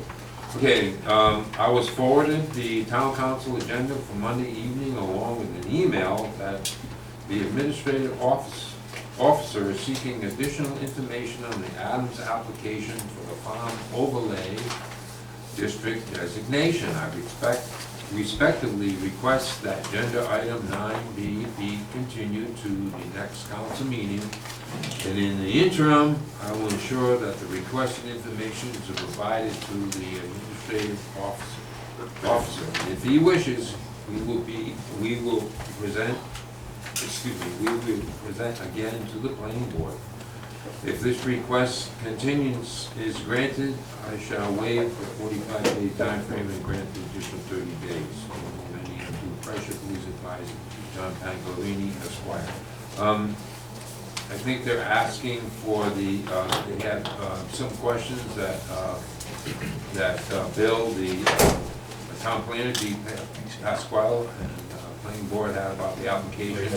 And he's basically requesting that the hearing date be set to schedule for the public hearing to be scheduled for the December meeting.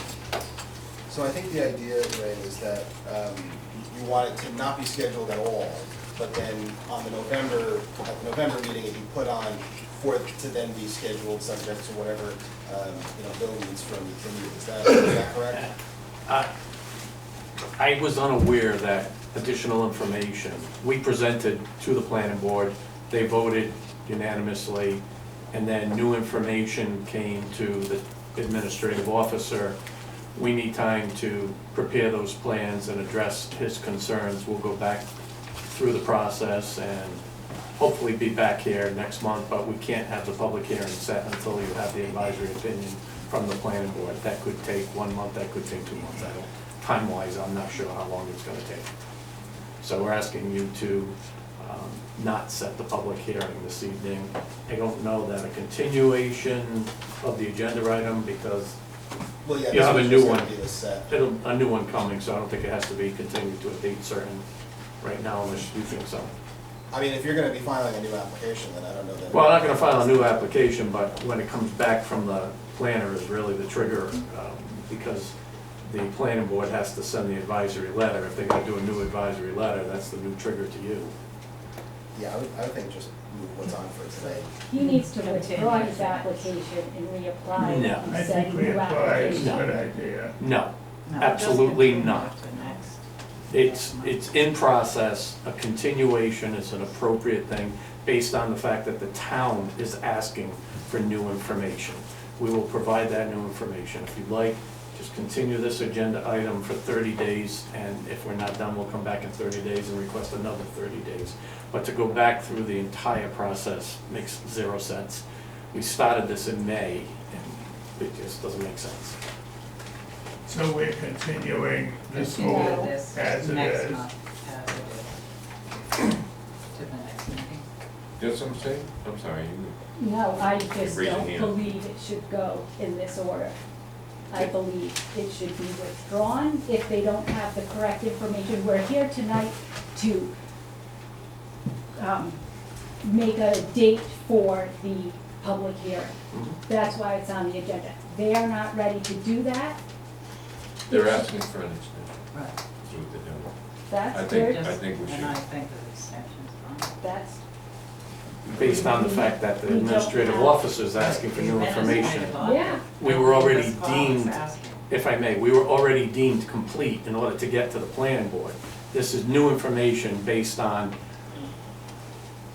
I'll leave it at that. I know why this was raised. It didn't come through the planning channels. It came through the council. Really? What? Well, I'm sorry. What's that? Who Then- came?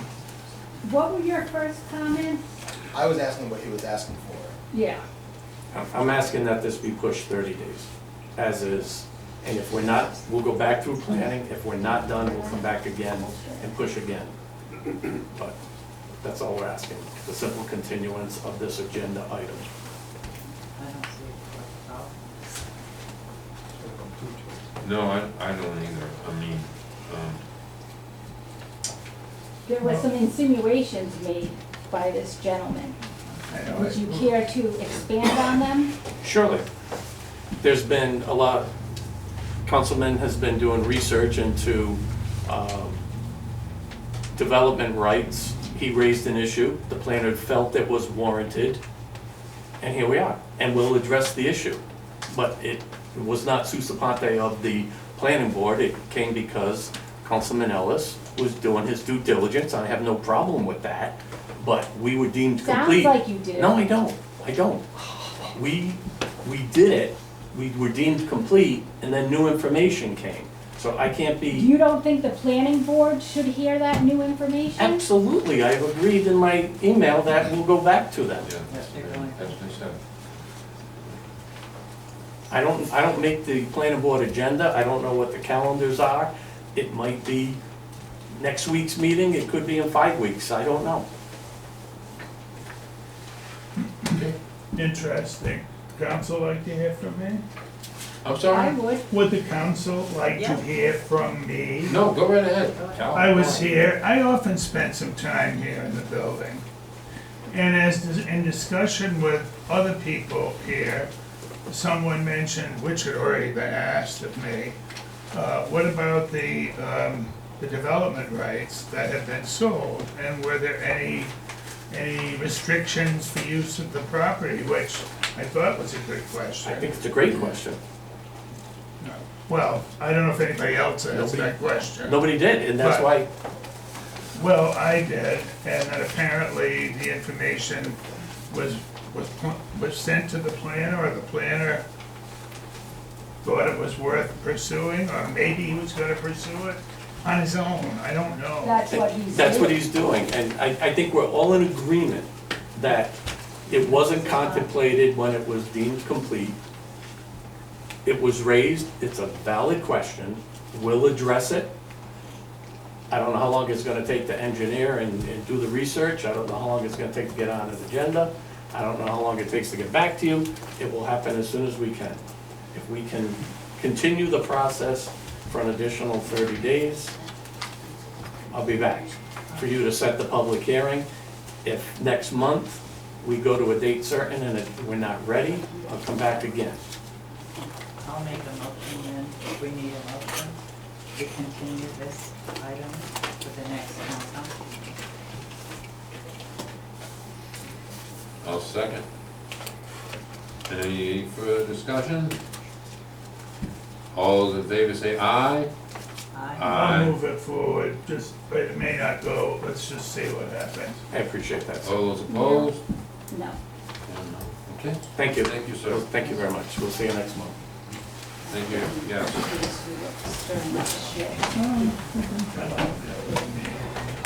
Okay. Moving forward, we have a request to expand the Split Rock Mobile Home Park.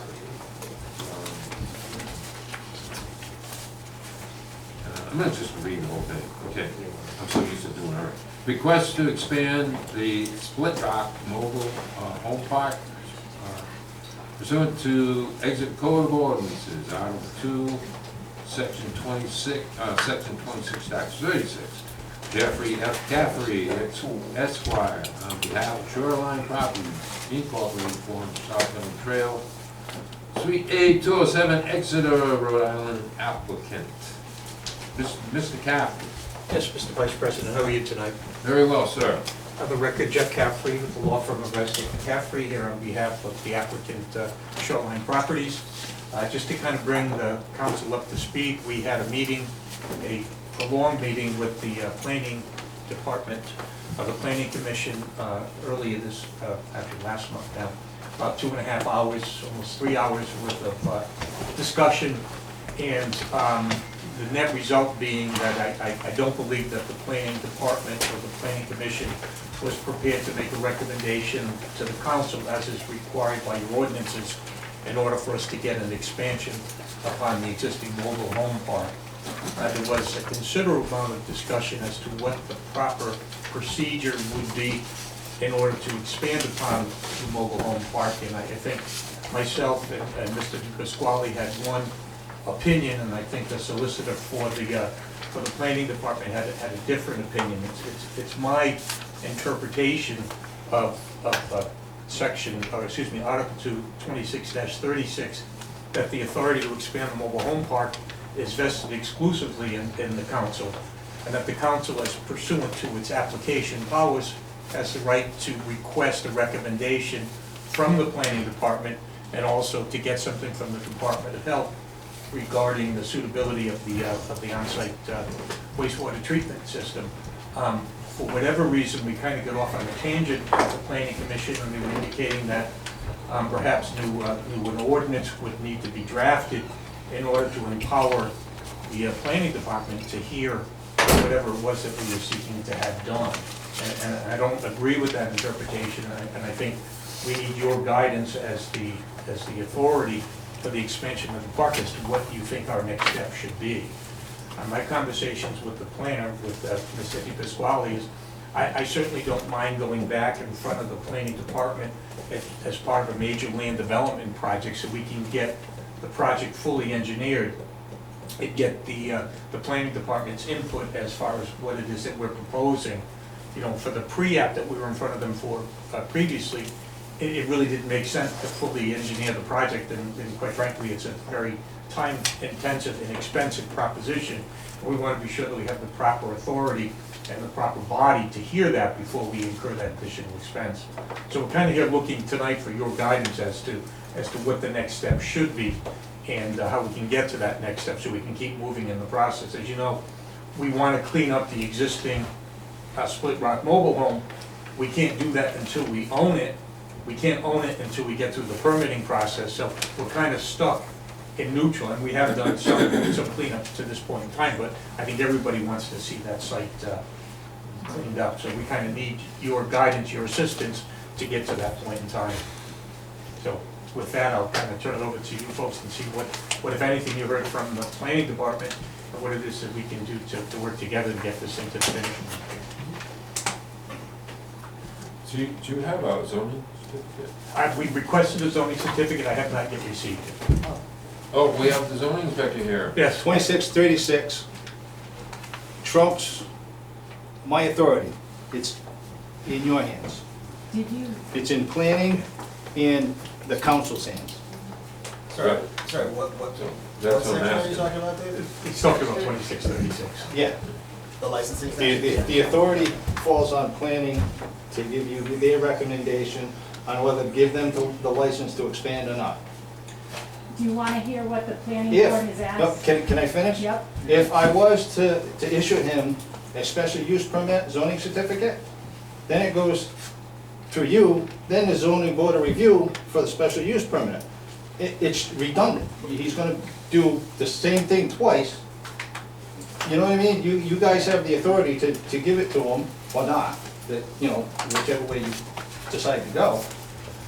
And then he'd have to go through the zoning board of review for the same thing. It's kind of like me issuing a certificate, and then it going to the zoning board of review, and then me having to complete the certificate again. After going through the zoning board of review, it doesn't take something that's non-conformant and make it conformant, it just allows them to do it. So my certificate being non-conformant would still stay non-conformant, but it would be complete. But I'm getting on a tangent, I'm getting off the track. The responsibility falls with planning and with the council, not zoning. All right, go ahead. In the Ms. planning- DeFrancisco. The planning board, and I'll read this right off the page, this is from the planning board. We asked the town council to give the planning board the opportunity to clarify the discrepancies by modifying the Exeter zoning ordinance to cover the expansion of an existing trailer park. We ask that the applicant file an application for a major land development with the planning board to allow for a thorough review of all aspects of the proposal. So that's what we would need to do. And then we are in favor of the concept in principle, but have too many questions to recommend this project to move forward at this time. So if I may, just, and that's pretty much an accurate summation of what we had discussed. The only thing being, the major plan development review would be more for an advisory for the benefit of the council as opposed to its own separate major land development process. So it wouldn't be necessarily providing us with the decision based upon the application that's in front of them. The application would be for the purpose of providing guidance to the council as per your ordinance, because they're supposed to provide you with a recommendation, and then you take the recommendation and decide whether or not you're going to issue the license to expand.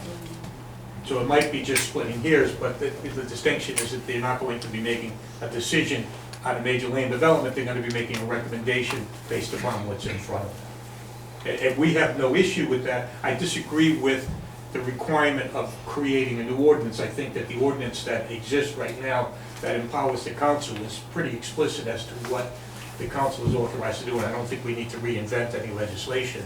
But I do agree that going to major land development would be beneficial, because the planning department can review all the engineering and everything that would, that the council would find beneficial. Want to comment on that?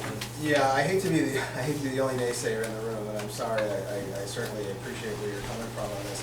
I think the concern that I have, and that my colleague Steve Seipel had at the planning board, is that there's ultimately two different sets of laws that realistically apply here.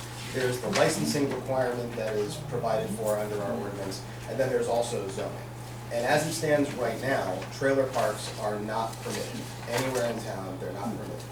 Now, the existing Split Rock Park is a pre-existing nonconformance, meaning that it was established back when trailer parks could be lawfully established. That's no longer the case today.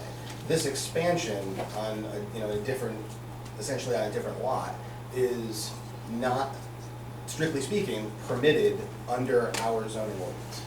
And so while there is a licensing ordinance that permits you to, permits the council to have oversight over issuing a license to a trailer park, that doesn't mean that no other laws apply to them. It would be the same as if you issued a liquor license to somebody and then they said, oh, well, great, now I'm gonna build a 14-story bar in my residential lot. Even though obviously that's not allowed, it's not permitted by zoning. So I think they've got to comply with both of these sets of laws, and I think the recommendation that my colleague had given was that the way to accomplish that might be to, if the council is so inclined, to amend the zoning ordinance to provide for some mechanism to expand this use if the council deems this to be a use that's worthy of expansion.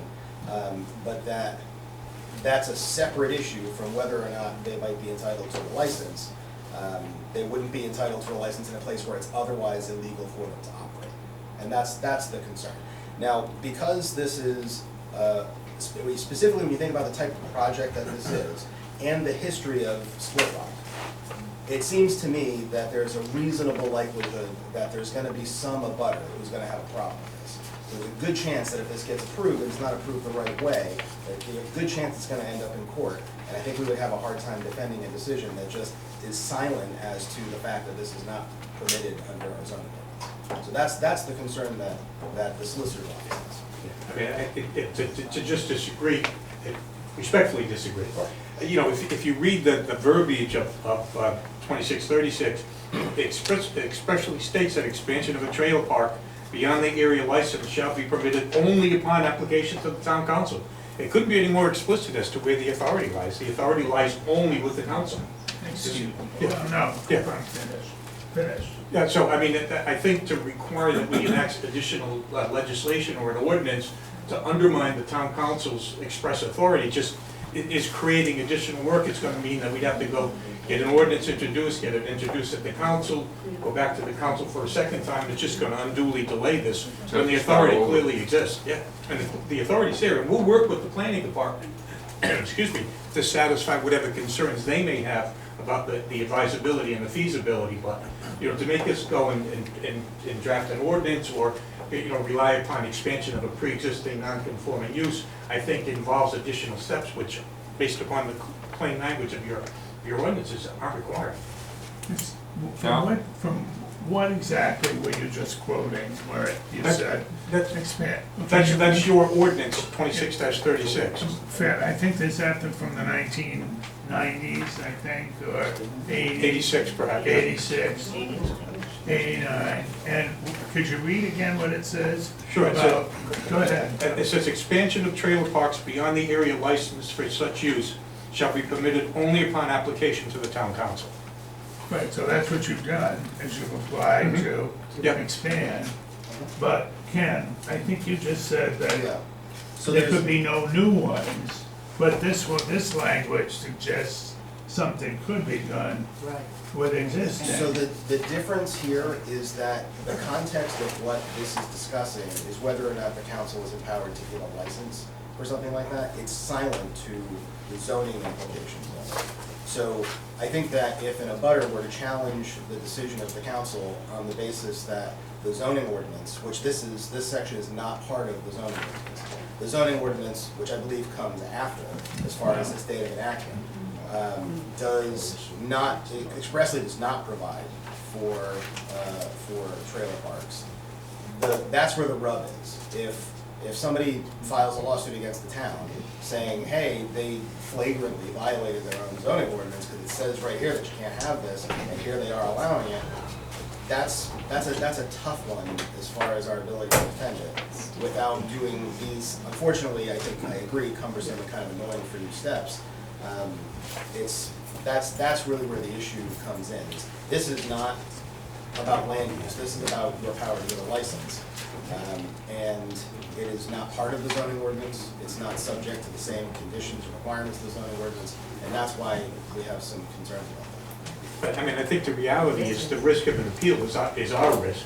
And, you know, as a practical matter, most decisions of the town council, when it's sitting in its legislative capacity, are not appealable decisions. So I don't mind taking the risk if it means that we're able to shorten the process. But again, ultimately, the decision is yours because you're empowered with the authority under your ordinance. I just don't want to, I don't want to be in a ping pong match where I have to go to planning and zoning, and council, and, you know, even if we do unified development review, we're still, you know, we're still going back and forth. And this is an existing Yes. trailer park already, this is just an expansion. And see, it's one parcel of land, so all we're looking to do is expand on that existing parcel to incorporate some additional development. It's not like it's a separate lot, or it's not like it's a new development, exactly. I would like to give the planning board the opportunity to clarify the discrepancies like they're asking for. That would only make sense, and that is what our legal counsel is advising us to do. I think that's, yeah, I think that's right. You say that one more time? I said I would like to do what the planning board, give the planning board the opportunity to clarify the discrepancies by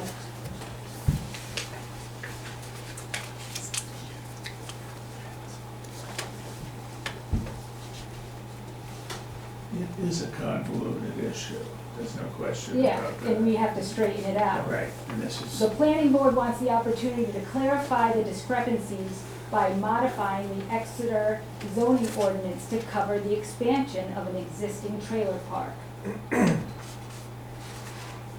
Okay, And thank that's you. what also our legal counsel also recommends.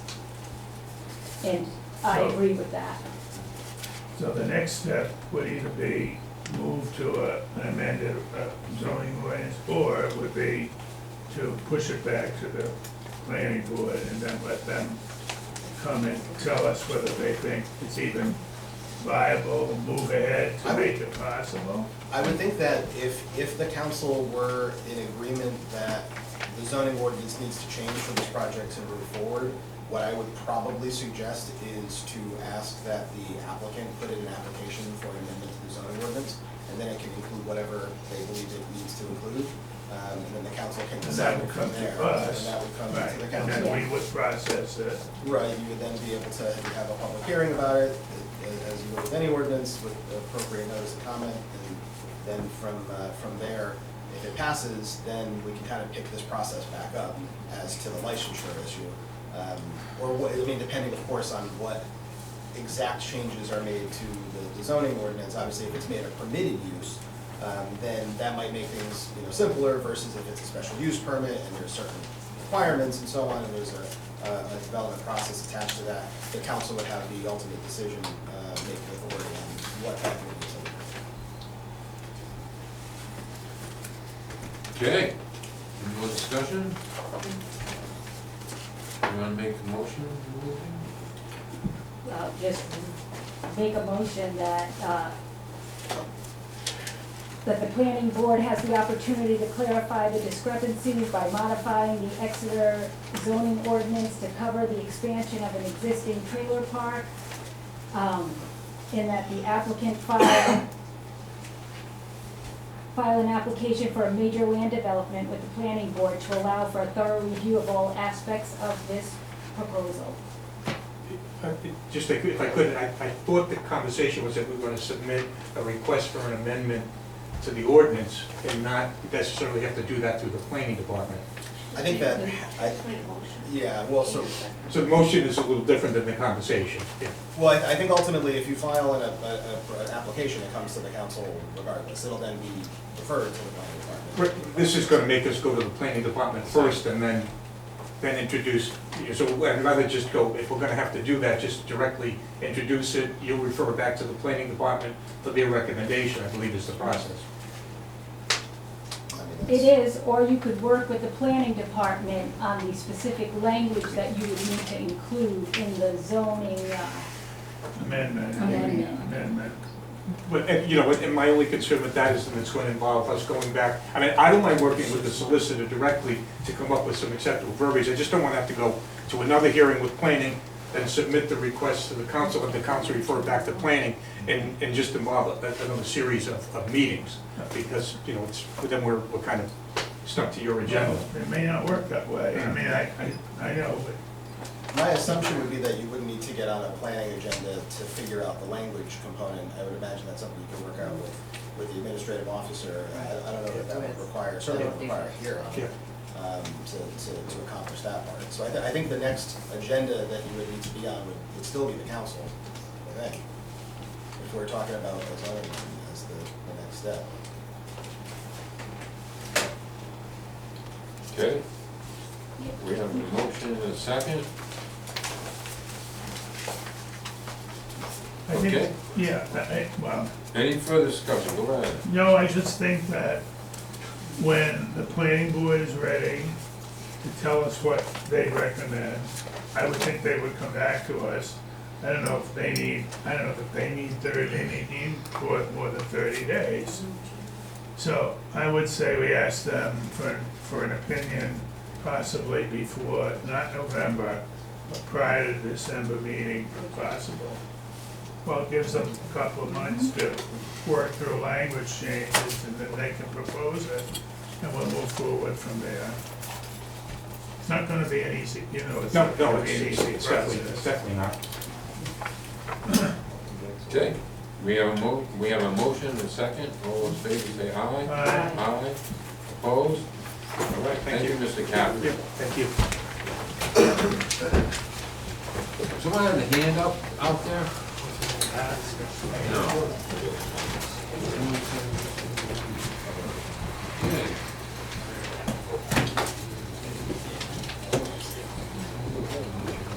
All right, we have 94 Bates Schoolhouse Road, neighbors concerned.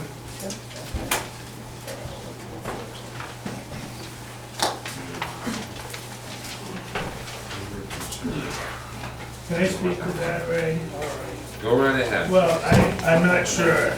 I've had conversations with Ms. Cassidy, also Mr. Thornley, because he's a neighbor, which is what the issue is here, which I don't think it wasn't really identified. But because he's a neighbor, there's an issue with zoning and then being an inspector, because his property abuts. And there are issues, he said, with that owner. That's what I understand. So I know I told Ms. Cassidy that we were gonna talk about the peer, review, and making sure that went forward. But I'm not sure how that item placed that. I didn't place it on the agenda. Pat, how did it get there? Lynn put it on. Lynn put it on. I mean, I don't know if somebody told her. Well, But she was okay. the one that had it on. So I would say, what does it speak to? Neighbors' concern, so I think we need to hear from the neighbors, that's what I believe is here. Just discussion. Rita, Rita, I'm one of the neighbors here you're tonight. one of the neighbors. Go right ahead. All right, so I've come to you before about the noise. Not so much the silt this year, but the noise.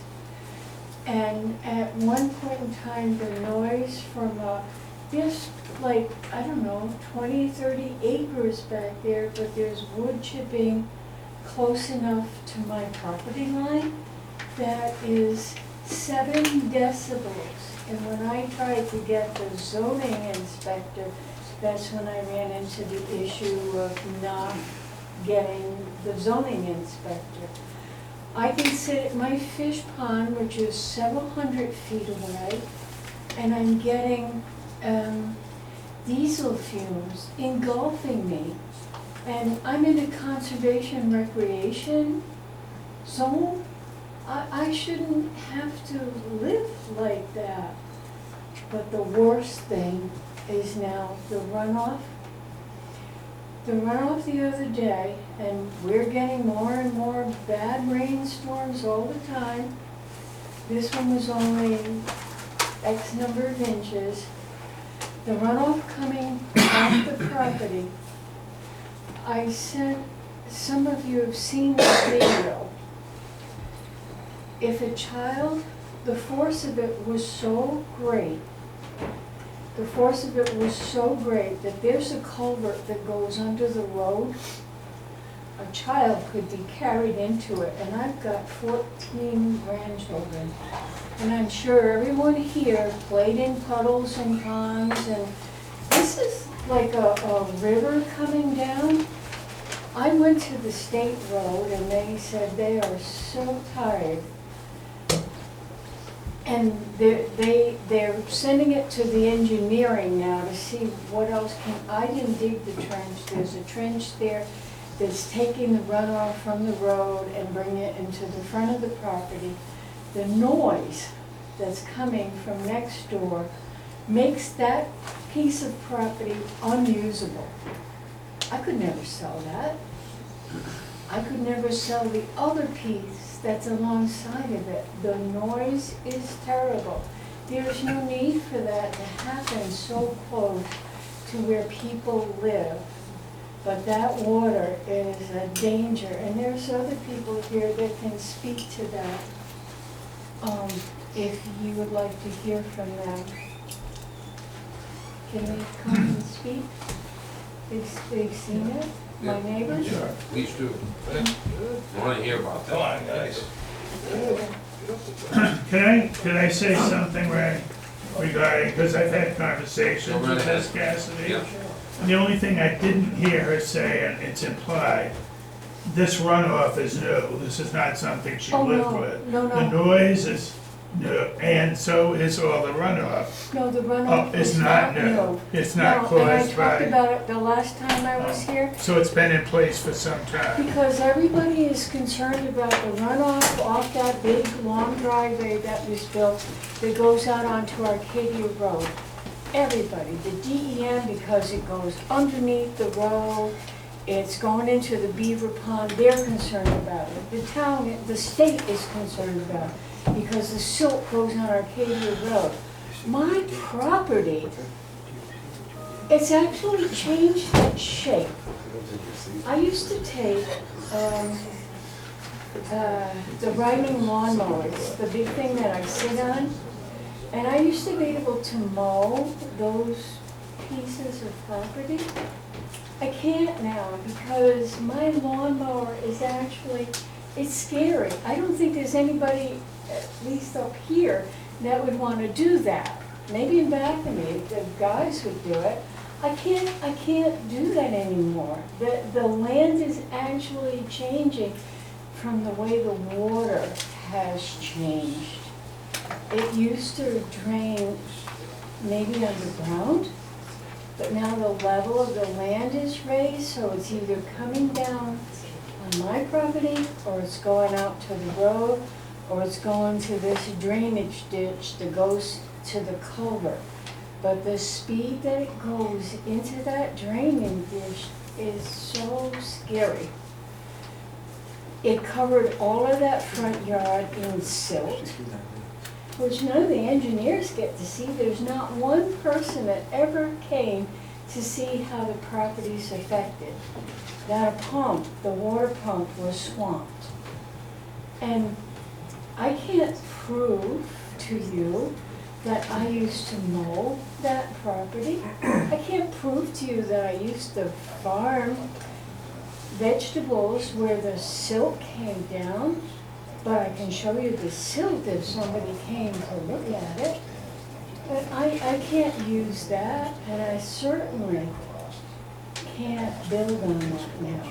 I have 2 more pieces of property that I could be paying taxes on the house.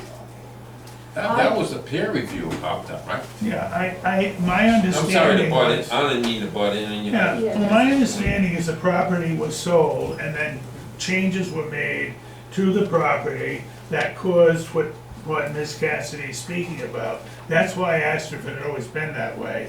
She said, yes, it's been that way. Oh, not I thought- not forever, no. Was it not caused by the No. property that Yes. changed hands? Yes. That's what I was meant, Yes. that's what I meant before. Yes. And the property was sold, and the property was sold, and the gentleman that bought it, who is here tonight, got a zoning certificate from your then zoning inspector to put a commercial business in a conservation, CR5, conservation recreation zone. And you've already told me there's nothing you can do about it. A commercial business in a CR5 zone. Now, I spoke to your Karen Ellsworth. I spoke to her. And she said, because I said it was an illegal permit, and she said, well, it wasn't necessarily an illegal permit, it just could be that the inspector was stupid. I'm quoting her, and it sounds to me like if she was sitting here, she'd repeat what I said. She said, and I didn't know that that was her business, that she's a land use lawyer, she said, it's not necessarily that it was illegal, it could be because he was just stupid. I've met a lot of stupid zoning inspectors in my career. Was this Mr. Morgan? Sorry to. Yes, it was. Okay. And then, after speaking to her, she called me back on May 8th, and she said to me, because she was a little snarky with me, I said, you can see how the land was altered and changed if you look at a Google map. I don't have to look at Google Maps. I can look at a GIS something. I have no idea what she was talking about. It's basically a Google map. And so that's what she said to me. Well, when she called me up on May 8th, she said, well, he's cleared 10 acres of land. That was clear cut. Everybody complains here about clear cutting and blah, blah, blah, and open spaces and development. She tells me it's 10 acres that was clear, so there really is no reason why wood chipping should be going on next door to me, right there. She said, I'm going to have Ron DiFrancesco, who's your building inspector. Well, I know Ron. We did Little League together. And Joshua Chase, and they're going to come and see you. And if they don't, I'm going to kick some ass. And I'm quoting your Karen Ellsworth, same lady you want me to call again, because the very next day, she filed another zoning certificate on May 9th that was dated October 24th. So that's who you want me to call? For the noise, for the water, and then the traffic. I forgot about the traffic, but I shouldn't forget about the traffic. The trucks leaving that area have to go out of the driveway, and some of them are very, very big like tractor trailer trucks with wood in them. So they kind of have to make a wide turn, obviously, on a corner. And now we have the trolls in Exeter, the troll in Exeter. And so we have a lot of traffic on the road, which could be good for Exeter if there was, some money to be made for the town, I guess. But most people don't know the road, so they're traveling down the road and they're coming around the corner. And today, just today, twice, because I was sitting at the fish ponds, trucks coming out of the driveway, making the wide turn, and people jacking up on their brakes because they didn't expect that on Arcadia Road. So I have neighbors here that have witnessed all of this. If you would like them to speak.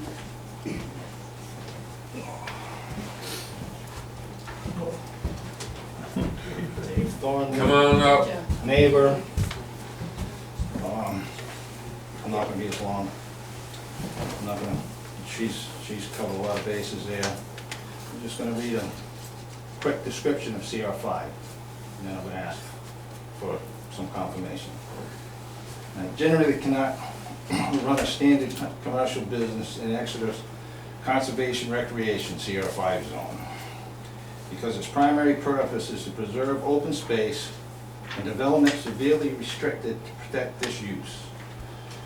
while the zone permits certain activity like public recreation, farming, forestry, it explicitly prevents development that would compromise the conservation goals, and it is not designated the general commercial enterprises.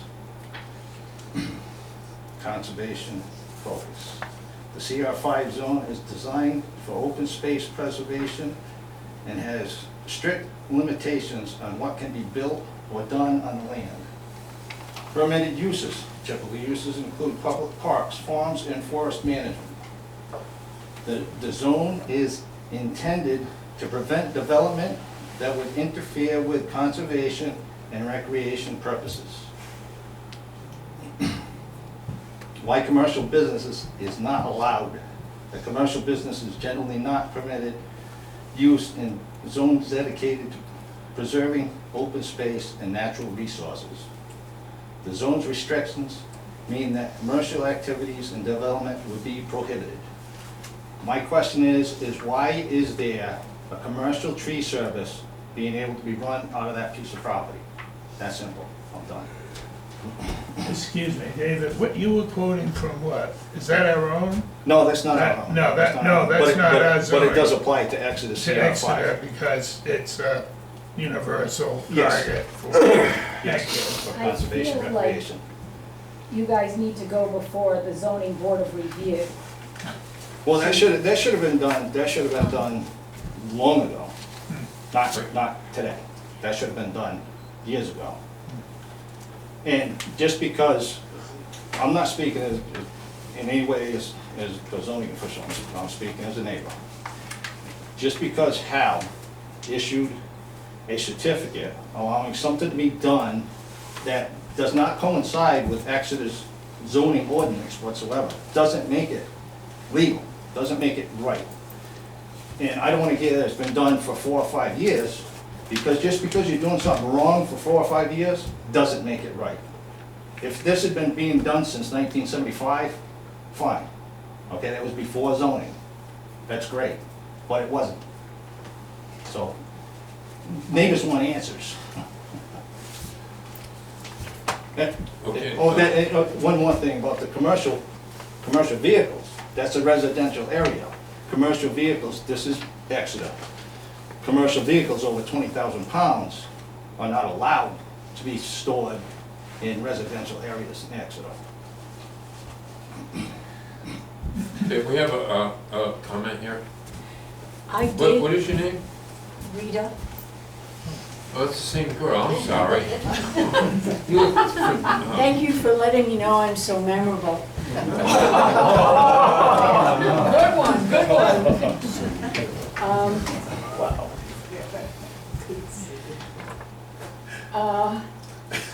The the zoning board, I called him. He told me there was nothing he could do. What he said to me basically, which is not the first time I've heard it from a person that is an official of Exeter, the inspectors work at their own will, and nothing you can do about it. That's what the zoning board chair told me. Nothing he can do. They work, they're not accountable. Well, there's a new zoning officer, or a different zoning officer, Karen, that if it went before the zoning board of review again, if you complained. I only called him about 3 weeks ago. I have a feeling that I know what he was referring to there, and that is basically a decision by a zoning inspector to prosecute a violation is something that's not reviewable. So in other words, if the zoning inspector decides, I don't think this is a violation, you can't take that to the zoning board and have them over, you can't go to court about that. He issued the first permit, Right, I'm just talking about what and the then zoning Karen board chair told me. issued the second one the day after she spoke to me. Can I speak to the second?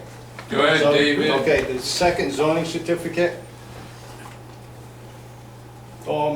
After we did the special use permit reviews, firewood processing was allowed in many of the districts. So that zoning certificate that Karen even though it was post-dated, it doesn't matter, because firewood processing is allowed. I don't know if that helps, but that's what the zoning certificate she's referring to stated, was about, it was about firewood processing. Okay, thank you. Yeah. Anybody else? Oops, sorry. My legs long, so I don't have space. Any of the neighbors? Sir, could you come up, please? Everybody else is done, I'll stand up. Yeah, come on, Okay. come on up here so I can hear you. All right, my name is Scott LaBosse here, I own that property. We've had a problem with the runoff, neighbors have told me about it. I have been trying to get it taken care of. The permit got held up at DEM for almost a year. Right now, we hired American Engineering. They wrote up a plan, they submitted a plan to Ron. We hired a contractor, Septico. He came in, he's starting the project, to put in all the right drainage, so the road will no longer have that volume of water. And we ordered all the culverts and the septic pieces. Unfortunately, it takes 3 weeks to build them. So I just want you guys to know we are progressively working on it. There's a DEM permit on the street, on the tree. So if anybody has any questions, they can take a picture of that permit and call DEM, and DEM and American Engineering will answer all their questions. And what about the wood chipping near the edge of the property? The wood chipping was done originally. The wood chipping is no longer done on the property, it's done off the property. The wood chips are stored there and then they leave. All right, thank you. So, Ms. Rita, does that satisfy your? Well, if it's not wood chipping that I hear, is it sawing that I hear every day? What is the noise that hits a 7 level? 70 decibels. 7 decimals. 70, not 7, 70. 70. 70 decimals. I don't know, but you're here, Rita. It's coming off your property. Sure, I don't know. Well, you know, I don't know if you can get together, Yeah. you know, and then we share the concerns, I understand. I can do that. And you're a gentleman, so, is that a, Yeah, that that's works cool? for me. Yeah, all right. Ms. Rita, so, I know you're not satisfied with that answer, but I mean, that's the only thing we can really offer. Well, how about my question, the commercial tree service business being run out of there with the, over 20,000 pound commercial vehicles? I mean, he's got an 80,000 pound log truck going through Bay Schoolhouse Road. I want answers on how he's able to run a commercial business in CR5. I don't know if you want to put it on next month's agenda or the month after, but I want answers. CR5, conservation, I know what recreation. CR5 is. Mark, do you want answers? Yeah, Do you want answers? absolutely. We want answers. Yeah. I can't remember when my We don't need dad, we don't need a commercial development up in the middle of our neighborhood. That's what everybody's trying to get at. We No, don't need a big- I big, huge understand, I business mean, it's right in the already middle of been, our neighborhood. I know. I got cars going, truck going by my house all the time. He's got 15 employees that go there every day. You know what I mean? I'm just tired of it. The traffic, the noise, it's just, enough's enough. Supposed to be It's supposed to be a CR5, residential neighborhood. not business. We're not supposed to have business. He wants a business, tell him to go buy a piece of property on Route 3. Exactly. We have zoning districts, commercial, Enough's enough. industrial, mixed use. Well, no, I think the thing to do would be to refer it to the zoning inspector. No, you need to shut it down, that's what you need to do. Enough's enough. We're not referring it here, referring it there, it's a pain in the ass. That's the point.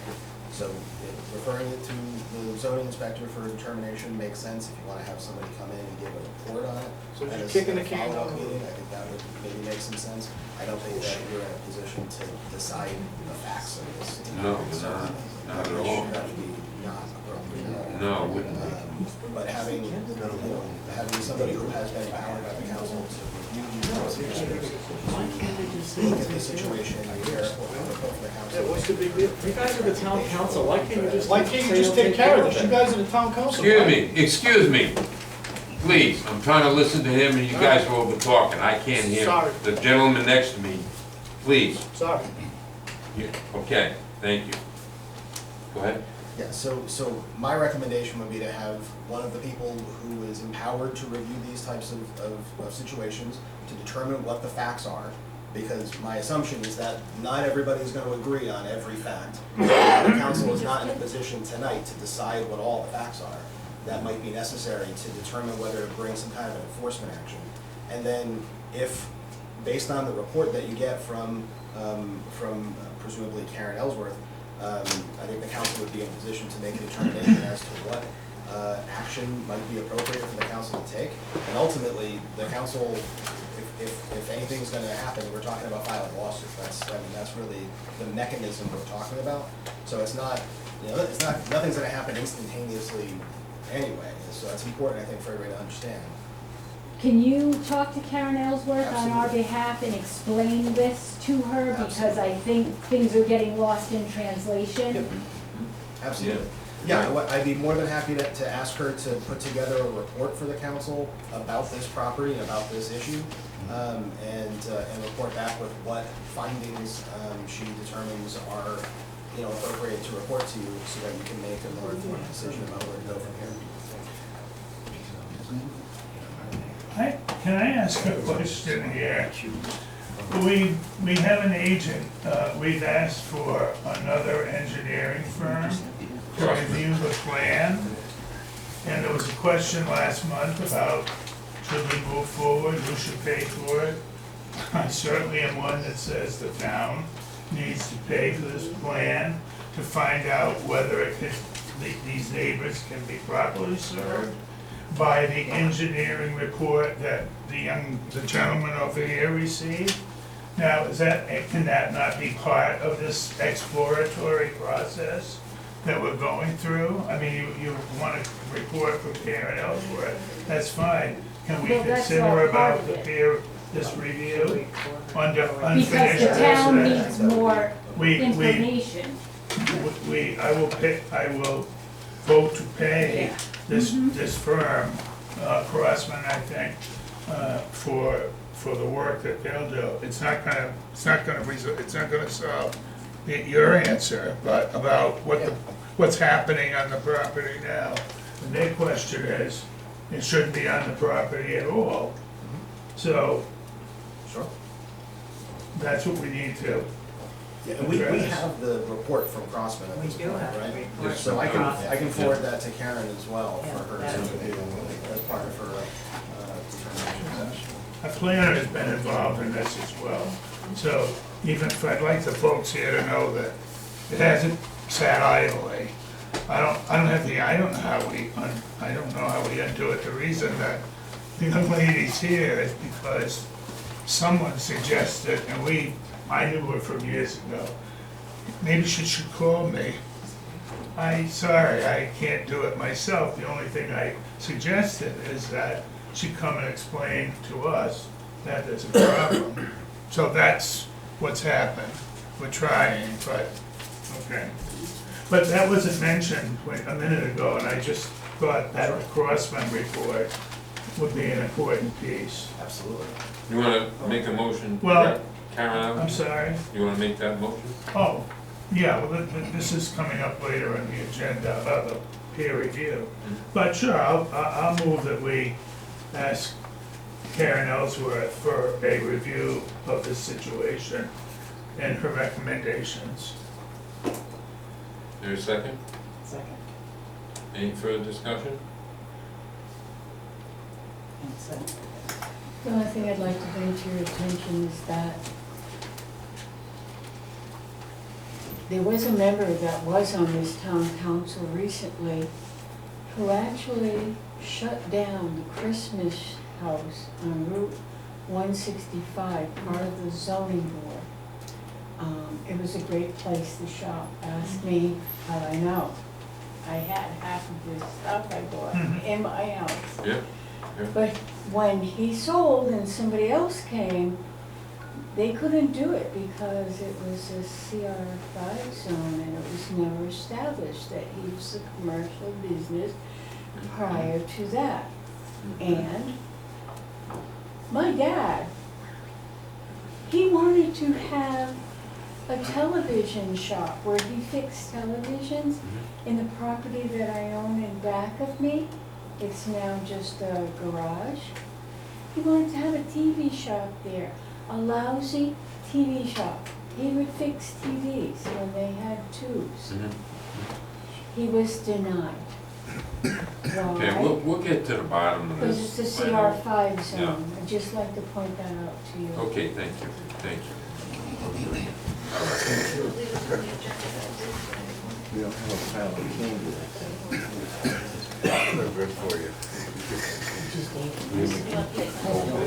TVs with tubes. Could we place a zoning, bullet?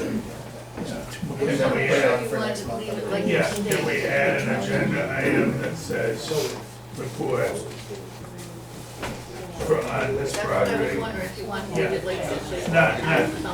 Yeah, but instead of that language, take that off and replace it with different language. Right.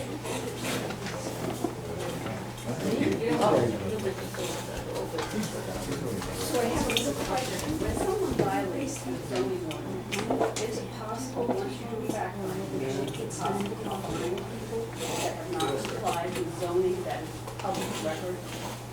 The zoning inspector has the power to. It has the power To assess fines. to assess fines. Right, but it doesn't have the power to make anybody pay the fees once we go to court to get it. So you have to trigger court. Okay, thank you. Right. All right, we're gonna be moving on. All right, future town hall, 742, 10 Rhode Road, planning, needs assessment, request qualifications, facility layout, and design. We had 6 proposals submitted. Hold on, Ken. There were 6 proposals submitted electronically by the time frame was 2 o'clock on the 2nd. And then I verified today that there were no ones that were brought in, been hand delivered.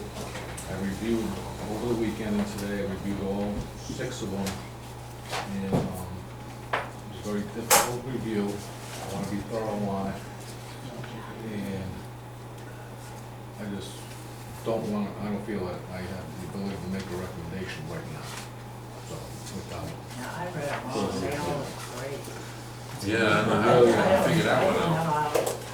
Figure out who to pick. But there was a discussion before about having a group of people look like build a planner and review and see if you can come I up. read that in a minute, there was a lot of discussion that night. Yes. Ken and I talked, and in rules, the purchasing rules, that you can clarify if you want, but it's up to the executive officer to be able to review those documents, and that he gave me the opportunity to do that. I went ahead and did it. But I'm more than happy to get help on somebody else to review this with me. Well, that's what I'm thinking, that maybe my thought.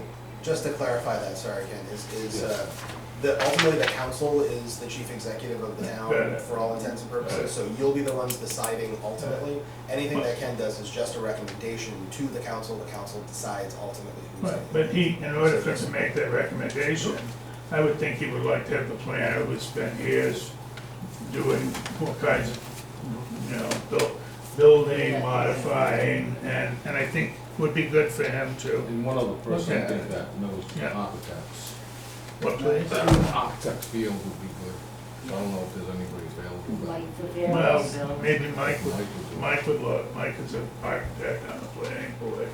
and he might be willing to, Because there's very subtle differences within the proposals that need to be looked at by someone. yeah, it's like, they're not all consistent. They're very close. So you wanna forward it next month? Well, I think that, no, if we had a review, I was just about to give you my recommendation. Oh, you I said were. I can't do it.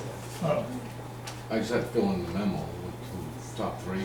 oh, But, I felt just uncomfortable doing that in a kind of a rushed way. Yes. what will you feel more comfortable if you have mind? Yeah, if I had, no, not at all. If we had the ability to have like 2 other people or one other person to review them and, then compare notes on what they want. So I can ask, if you want to ask Bill, I didn't want to ask without permission.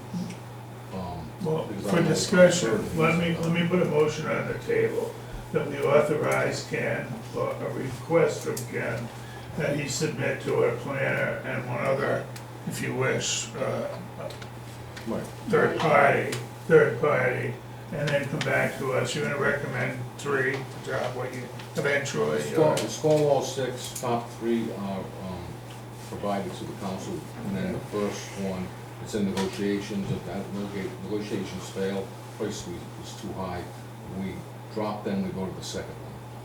There's no going back and forth, it's just one at a time right down the list.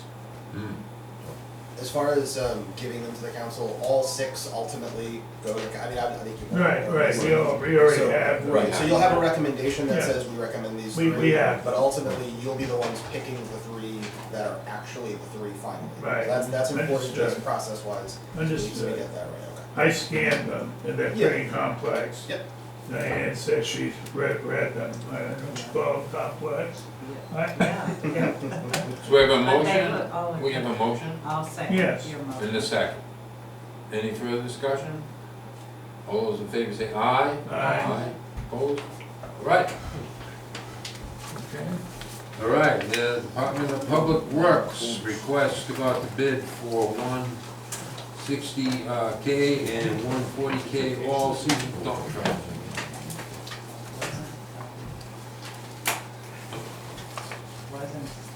Weren't you going to look into that we should, Oh, yes, so. because one was a 60K. Yeah, so I can report back on that. Yeah, so the initial concern was the exact language of what was approved by the voters at the financial town meeting. And we have consulted, well, a bunch of us sort of sat together and figured out the sort of the logistics of the whole thing, including the auditors to make sure that from an accounting perspective that everything would be fine sort of either way here.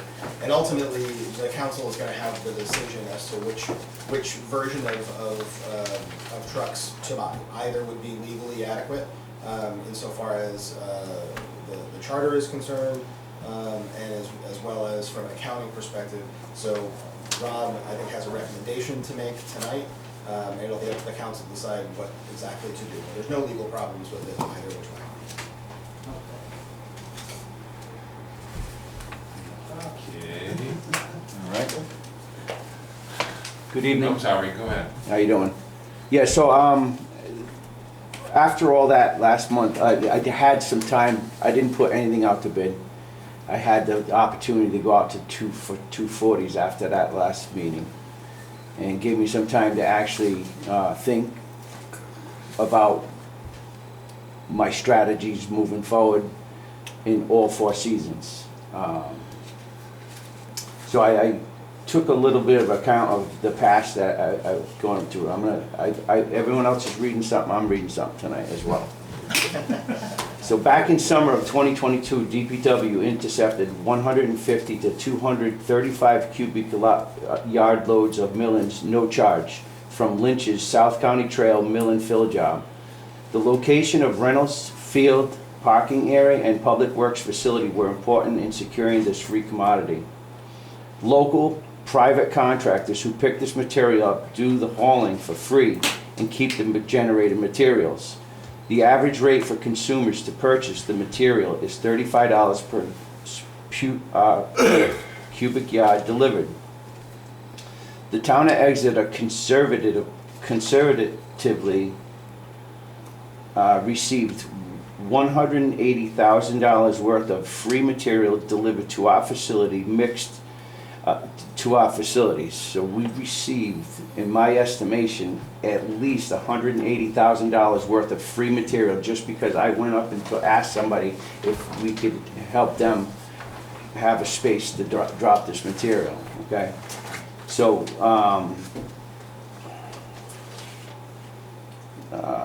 DPW mixed this free material with a pile of less than perfect junk that we had collected, screen gravel mixture collected from years of road work, sweepings, creating a good quality, a better quality processed gravel. DPW used this material to maintain our gravel roads across town. It did not purchase any outside gravel from the summer of 2022 to April of 2024.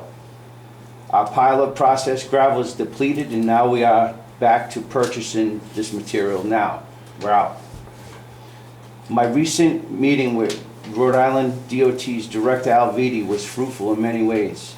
He has advised his people to divert more of these materials from the Rhode Island Road Works program to Exeter and other Rhode Island municipalities.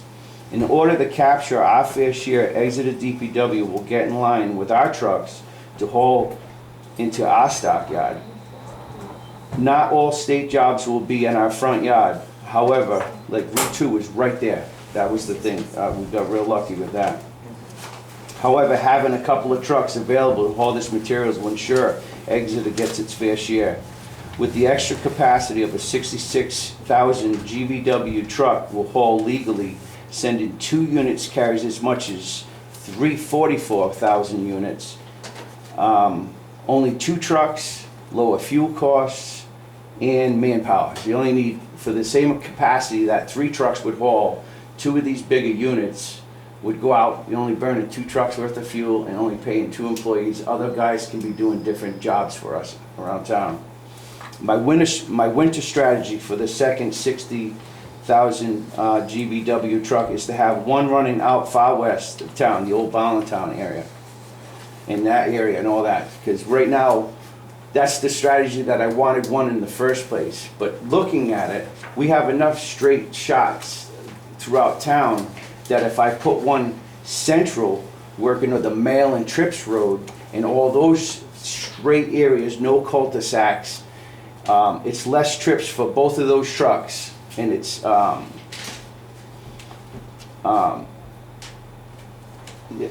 mentioned this before in other meetings. There's a general rule that Public Works uses across the country.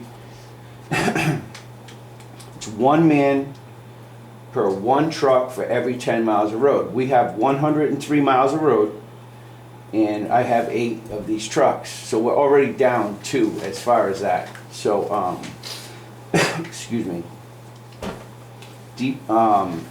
That would mean DPW is short 2 trucks and 1 man, including myself, because, you know, we have 9 men.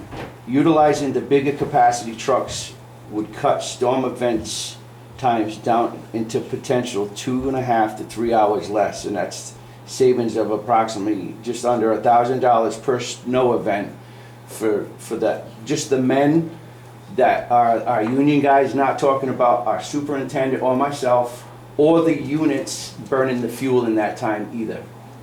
So I mean, it's a savings of money per every snow event. So that's 2 reasons why I've changed my strategy, and I want to move forward with purchasing the second 66,000 GVW. Now, I have some specs here. Now, I'm working on specs to get these trucks out. I've been working on it for the last couple of months. These are just some general numbers on how much the trucks are going to be. I have a 10-wheeler and a 6-wheeler here. So the cost for a 10-wheeler all season, that means it does snow plowing, it does hauling, it does everything that we need in all the seasons, completely turnkey, ready to go. A 10-wheeler is a $265,417.85. Now it has to go out to bid, so that could fluctuate a little bit. Excuse me. What was that figure again? It's 265,417.85. Thank you. A 44,000, which is a six-wheeler, would be $246,634.85. The difference is $18,783.22. If I captured 20, in the 7-year span that I plan on rolling these trucks, that's another strategy I can get into another time, that it's gonna be a 7-year life that we'll have on these trucks. In 7 years, all I would have to do is capture 27 20-ton loads from the state or any milling job, and it would pay that $18,900. To me, it's you know, and I could do that on a daily basis with the trucks running. It's when I haul from Arcadia, when I'm bringing gravel up to Kingston Road or something like that, 2 trucks haul just as much legally as 3 trucks. That's less fuel, less time. So that's where I stand with that. So I'm going to leave it with the council to take it from there. Thank you. So you're recommending 160,000 and 140? I am. I'm going to stick to my original. Even though we ended up acquiring one through a tragedy, I want to move forward and to get a second one to our fleet. Other towns, Hopkinton has 10-wheelers. North and South Kingston have 10-wheelers. Now, I don't ever base what I do about other surrounding areas much. I got my own strategies and seem to be somewhat successful. I'm gonna stick to that. But I noticed that I'm not the only one who's trying to haul bigger volume to cut down on times, which is gonna save taxpayer money, which, if you don't know, I am an Exeter taxpayer as well. I just have a question. Rob, people have said, oh, but these, was it 10-wheelers, the big ones? Yep. But they're so big for our roads. Have you heard that same, like, they're just such big trucks, have you? Are they from people that drive them? They No. know more about it, or are they just No. afraid of them because they're coming at Well, them? because yeah, I mean, they say. I've been in the trucking industry since I was You know, 21 years old. That's fine. I'm 55 years old right now, and these roads, people wanted me to shut roads down, no trucking, because they don't want them to go by their house. I can't agree with that, because I have the height and the weight capacity to go on these roads. There's no reason not to put this size unit on the road.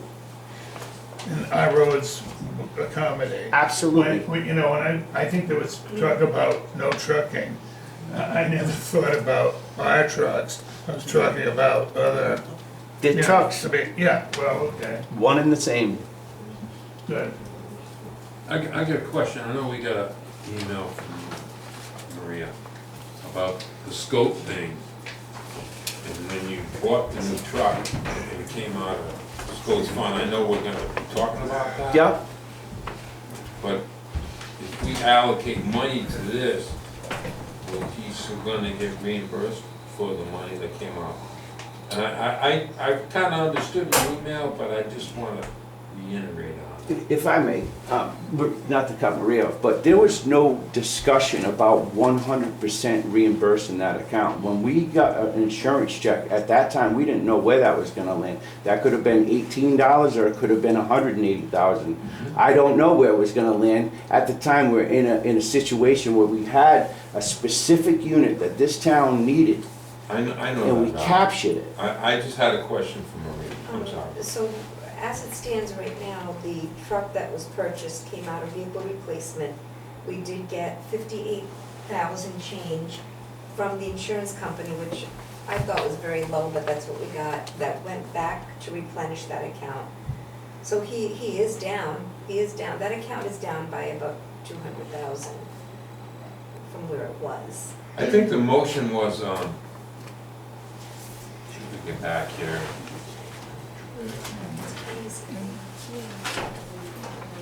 Stay with me a second here.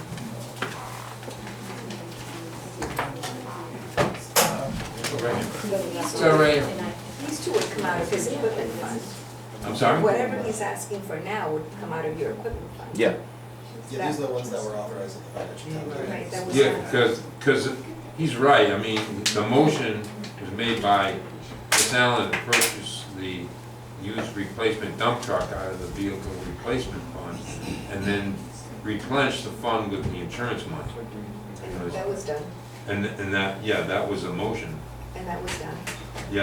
Yeah, what I'm saying is, you know, that, yeah, that, you're right on that, that was a motion.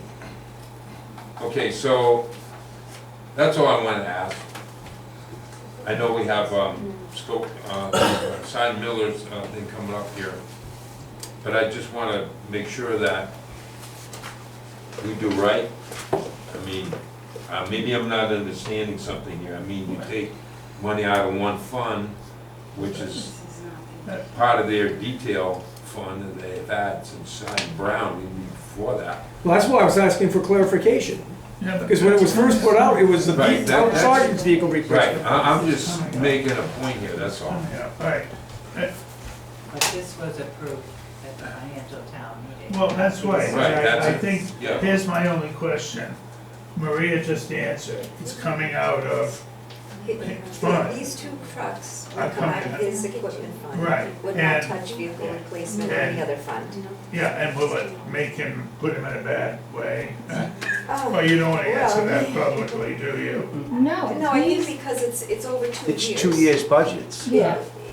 Okay. This was Because the part of reason why that capital. is because it takes over 2 years to build, I mean, excuse me, it takes over a year to get, to build it once you put it in and go through the process. And in that time, what we're trying to do is, I'm trying to purchase the chassis first. So I'm not paying lot fees while they're waiting to get in line to build the bodies. And that savings gonna come right back to the town of Exeter. So we're trying to strategize that as well to save us money and get more equipment for the money we are spending. Instead of just paying a guy to build me a truck who has the chassis, he sits on it, he's paying, I don't know, $900 a month per thing. That is in the quote. So what I'm, in my specs, it's gonna be like, we have the money in one season in that account, one physical year, to buy my chassis, and they can sit in my yard for free while I'm waiting for my bodies to get built. And then we send it out. And that's gonna save us money in the long run, I didn't a lot of know- money. Didn't know it was like piece by piece. It is, because it's smart, it's the smart way to do it. He's told us that before, so. Well, sorry, but I will, let's just move forward. I move that we, go out to bed for those two vehicles, those two trucks that you've asked for, because that's where you're at, and The that's what you'd 60K like and us the to do. 40K. Well, Yes. 61, 40. Call the vote? Hold on here a second. Well, I guess it's not, I guess he's got an issue. All right. We have a motion and a second. And all in favor say aye. Aye. Opposed? Okay. Thank you. All right, next, Department of Public Works request to ride South Kingstown bid for line striping. Rob? Yeah, so unfortunately, you know, Asa brought some stuff to light here that I did not know about you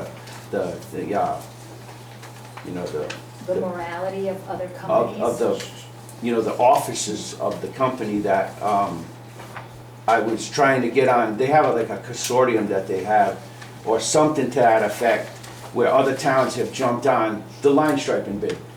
I didn't have that prepped in my capital improvements, I didn't have that prepped in my bidding process, but because of the state money that we've received, I've been able to have some savings of money, and I'm trying to get some line striping town-wide on the mains, on the main drags, not in your neighborhoods, but to get some line striping out there for safety for everybody, not only just the new road folks who really, really need it at the beginning of their road, because that's just a disaster.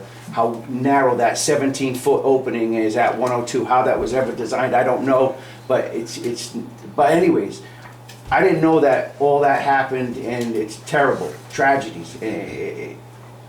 I'm trying to do the best that I can for this season to get line striping down before we freeze, because you can't line stripe when it's a certain temperature. So I'm down to like a 6-week period before we can't do it. So if, you know, either we jump on this bid, which was done fairly and legally across the state, it's already been out to the fair bidding process. You know, several companies, it's all documented here, what South Kingston did. North Kingston used the same company. I didn't know the backstory to this contractor. I'm just looking for someone for a fair price to get line striping for a couple of reasons. Line striping trick the brain into slowing people down. It confines your space, so it makes it so you feel like you got less room to operate your vehicle, and so you just automatically slow down a little bit. And it's just gonna get some line striping out this season, which thank you to the Rhode Island grant. We have a little bit of extra money that we could actually get it done this season for this coming winter event and you know winter season that's coming up in front of us. But I mean, so I didn't know all that. Once you put down lines, don't you have to maintain those, right? Yeah, see, there's different levels of lines. We could spend $18,000 and get the same amount of road coverage as $65,000 does with an epoxy. The epoxy is going to stay there a while, 3 years. Line striping at 18 to 20,000. I think that's the range we're looking for. Just the mains in town, complete. And it's not like if you ride in West Greenwich, you see a single yellow. That to me, as a professional driver, means nothing. It doesn't legally mean anything. So I think, yes, so there's a line there, but when you go to driving school, does it tell you what a solid yellow line? There's nothing. There's no solid yellow line. There's a yellow with a dash, then you can pass on this side. There's dashes that are single line. You can pass either side. You know what I'm saying? So this is double yellow lines that would, yes, some of them would have to be painted once a year. And it's about 16,000, 18,000. Once we go out to bid, maybe that can get higher or lower. But the better quality, like the stuff that's on the highway, I think that might be an epoxy. You know, it's thicker, it's like a sticker, if you will, something like that, so that would be more durable and last longer.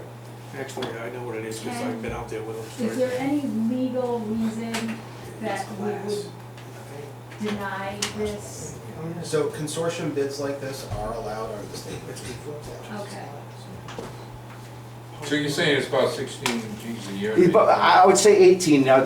I'm trying to remember the numbers I looked at. I don't know, are they in here? I think the quote of the amount of miles that I have down, which is just about every single main drag that we have, double yellow lines. I'm not doing the whites on the side because that's a whole nother, it's double the money because it's the same amount of paint. In other words, you have two singles and two doubles, a double yellow in the middle, and then you have, you know, one single white on each thing. So it'd be 32,000 if I went. I'm trying to get some single yellow, double yellows down the middle for safety and to help some of the speeding problems and I'm stuff. going to interrupt this because we should be having a discussion when there's no motion on the table. So I'm going to make a motion for Rob to get on South Kingstown's bid for line striping.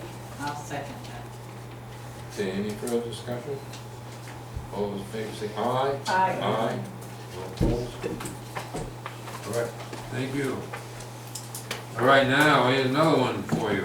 New road, traffic safety issues. I know she talked about the line in the middle and because I watched that intersection bad. I know Terrible. there's nothing you can do about it when you Well, come out. I don't know if there isn't.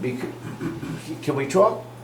Yeah, no. Because what I'm saying is, it's just about every road there's a variance. There's town or state property. Why can't we take part of that wall down on either side, get a foot or two over here, a foot or two over there, and just, you know, I think the wall must have been put on, I think maybe we should put it on the agenda that let's look into tearing that wall down or spreading, that wall is pretty established. It's been there a long time. It's kind of pretty. I think this is all your purview. You do the legwork to find out Sure. what needs to be done. It's And 17 feet wide because we had it striped already, so it's impossible. I see a school bus coming just about every morning. I'm coming up from my end of town and I see a school bus coming there, and a lot of times I'll stop because he's gonna come out. I mean, so it was allowed to be, the wall was allowed to be put there, and there's another rock wall, you know, like the old New England style that nobody wants to touch. There's one of those on the other side, so I don't know. that was fine, that narrow road was fine when nobody lived in Exeter and nobody used 102. Horse and buggy times, yeah. When nobody used 102 as a cut through, but now it's a cut through, Yeah. there's more people, and so now it's an issue. I would So just think that something there needs to be was done. some land Yeah, that there is available. absolutely is. You want to say something, Yes, ma'am? I would like to say that we can't forget that 102 is designated a scenic highway, and any alteration needs to be coordinated with DOT. That's a state road. That's It's a why scenic Rob knows roadway. the people to, It's classified as a scenic roadway, any curb cuts need to go before DOT before they're altered. That's what he was saying. Yeah, The DOT we have to owns do 6 feet in. the legwork, But but they should be able to help you. that's what I'm saying, Yeah. because it shouldn't have been placed there in the first place, I would yeah, say. come back to us when you have answers to that question. All right. May I speak? Yes. I was You the got your one- hand up, yes. Yeah, I was the one that asked for this particular item after last month's meeting, because of the people who spoke. One of the two things I have in mind, that wall was constructed years ago, long before I was born, when the highway, when Route 102, we call it Stenrod Road, was enhanced or widened or, now, that's a state, the state built that wall. Across the street, there are two big rocks.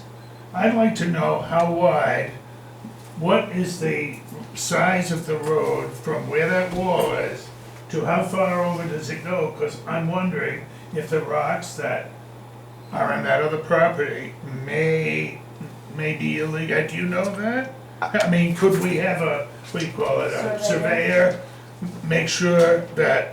See where the property line is. Exactly. Exactly, yeah. Has that been done, do you know? Not to my All right, knowledge. my motion, I have two things in mind. That's one, because if that road can, if there's an encroachment by that party that lives across from the wall, that should be addressed. The other thing that was suggested, which I think is excellent, is a mirror. I've seen them placed on road when you can, so if someone comes down New Road, they can see whether people are coming. I think you've all seen those. And I think, Rob, you know about those. You don't, the mirrors that. A lot of times they get vandalized, but. Well, I mean, it's worth a try. Sure. Now, I think that the mirror ought to be placed, I don't know, I think there's a phone pole right at the end of the street. Now, you may have to spend 3 months getting permission to use the pole. I would say, put it on the pole and see if, it's better to ask for forgiveness than permission. Does anybody agree? I've heard that before. Well, do you understand? Okay. I'm suggesting that that is one way to correct or help the people. People were here, someone here mentioned that. I thought it was a great idea. But, Rob, what do you think? Would you try it? We could explore that option, but I would, if that's where if you tell me to put one up, I will put one up. Well, you're gonna go in front of the state traffic commission. That's right, just like Ken For did for anything. his signs and Yeah, stuff, that's yeah. what you would Even the tell them parade if they go signs we there. have to, Yeah. yeah. Well, if that process you're familiar with. Yeah. Could you? I'll get it ask for started a right mirror? away, yep. My motion would be for Rob to initiate two things. We get a surveyor to measure, see if that road is as wide as it could be. Get on the existing wall and see what's on the other side. And secondly, investigate a mirror to assist with traffic coming out of the road. Second. Thank you. Any further discussion? Okay. Thank you. All those in favor say aye. Aye. Aye, opposed? See Okay, what you- Rob, thank See you. what you can Thank do, you. Rob. Give it a Sir. try. All right, you folks out there, Hold on, before we move on, doesn't the town council have a 3-hour limit for meetings? And then we need to vote to extend. Is that, no, we don't have it. 3-hour limit. Well, it's in the, You haven't met the 3 hours yet, though, because you had the administrative, you know, well, we like a half-hour meeting in the fall. It is part of the meeting. Yeah. 20 minutes. It's a tough crowd. It's the, yeah, what Ken is looking at right now. The transfer station. Even if it's-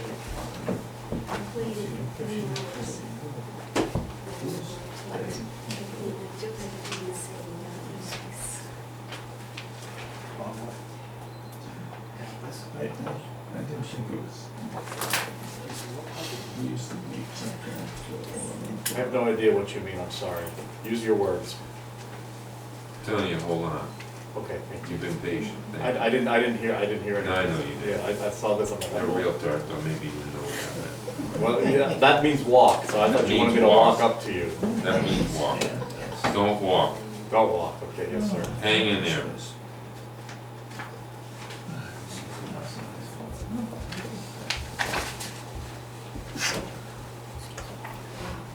I'm not saying something, but. Yeah, well, I know there is one for the financial. I know there's one for this meeting too, because I invoked it before. One that goes up to. I can't remember the specifics of it. I can't believe you don't know this, Adam, you know everything. I gotta see what they're talking about.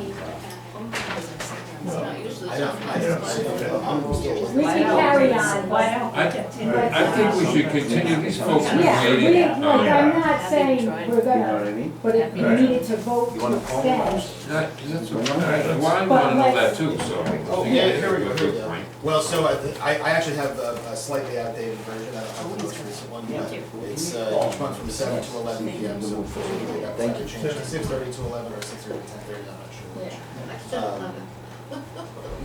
well, it could be 6:30 or Any 10:30. time of the meeting may be extended by the chair or by majority vote of members of the town council beyond the time specified above should additional matters remain on the docket or agenda. Okay, so, Yeah, I don't know, Yeah. this is the Yeah. wrong one, so I don't know if it's Yeah, 10.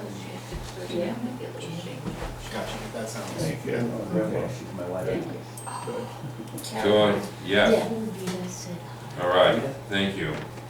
All right, requests for State Police Patrol, Mill Pond Road, Yard Valley Road, and Liberty Road. I'm talking. They are.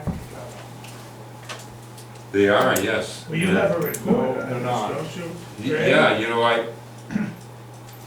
well, you know, I don't know, I got a hold of Paul and told you, I think it was you, right? That I did call state police and talk to the people, and they brought the car down and so on and so forth. You're telling me now you. No, you called them, you called them. Yeah, no, I know that, but I'm asking you now, you folks are in here for that? You folks are right here, because I recognize somebody, okay. So you want to say something, ma'am?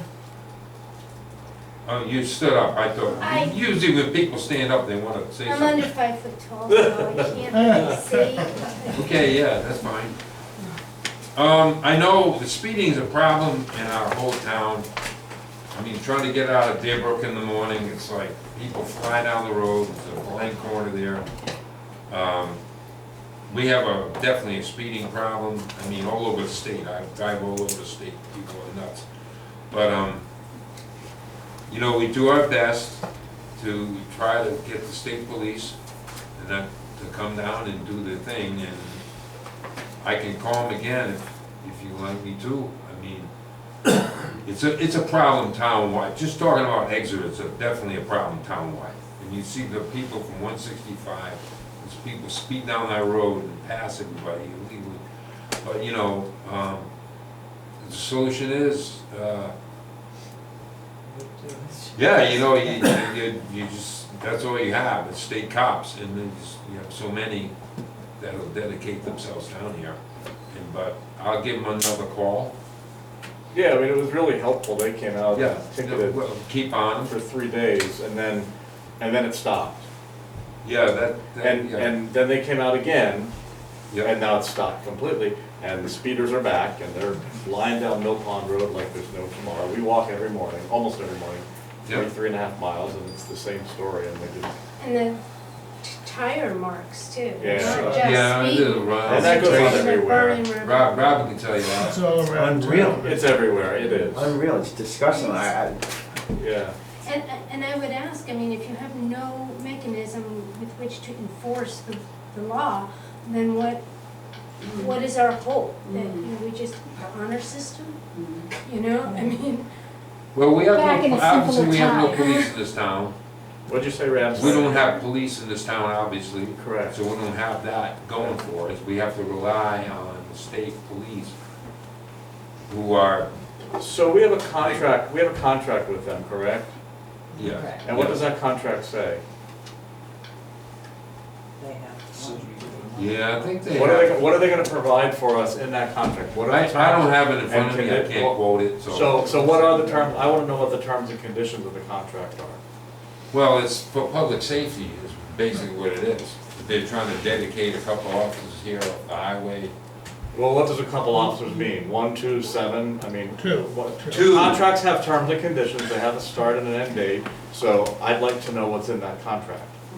If we file a public Request it. records. Yeah, I'll file a FOIA request, because I'd like to see it. Yeah, that's the best thing. So are you guys familiar with any of that by Yeah, chance? there are 2 officers. The contract? Yeah, Absolutely, but I can't tell you the details of it. well then you're not familiar, so, and it's okay Well- that you're not. I'm not here to slam anybody, I'm here to understand what we pay for. That's our tax dollars that are paying for the Yep. state police to come to Exeter.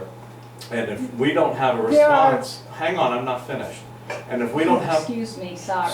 Excuse me, Paul? No, I mean, Paul, don't disrespect her. that's not She- disrespect. Listen, she's on the we're in the town I council. understand that, Okay, we're in the town I council. understand that.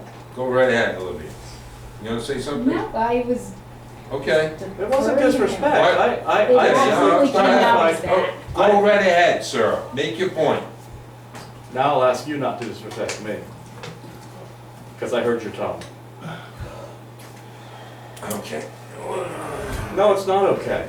I'm just trying to, listen, I'm just trying to get the speeders to stop on Mill Pond Road. That's really where the frustration's coming in. It's everywhere. And I'm asking But, for- you know, I have to make the call. I understand, I'm asking for help.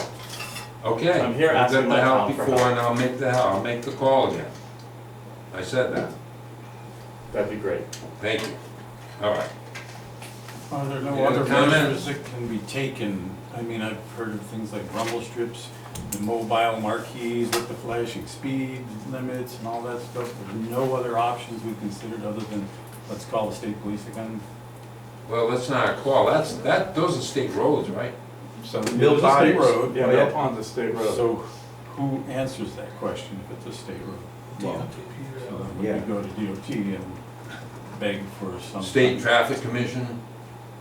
Is that something the town could ask on our behalf? Like if the town goes and asks the state for those things, or is it required that the citizens themselves have to go by No. themselves? That's something I can discuss with the state police officer I have a contact with.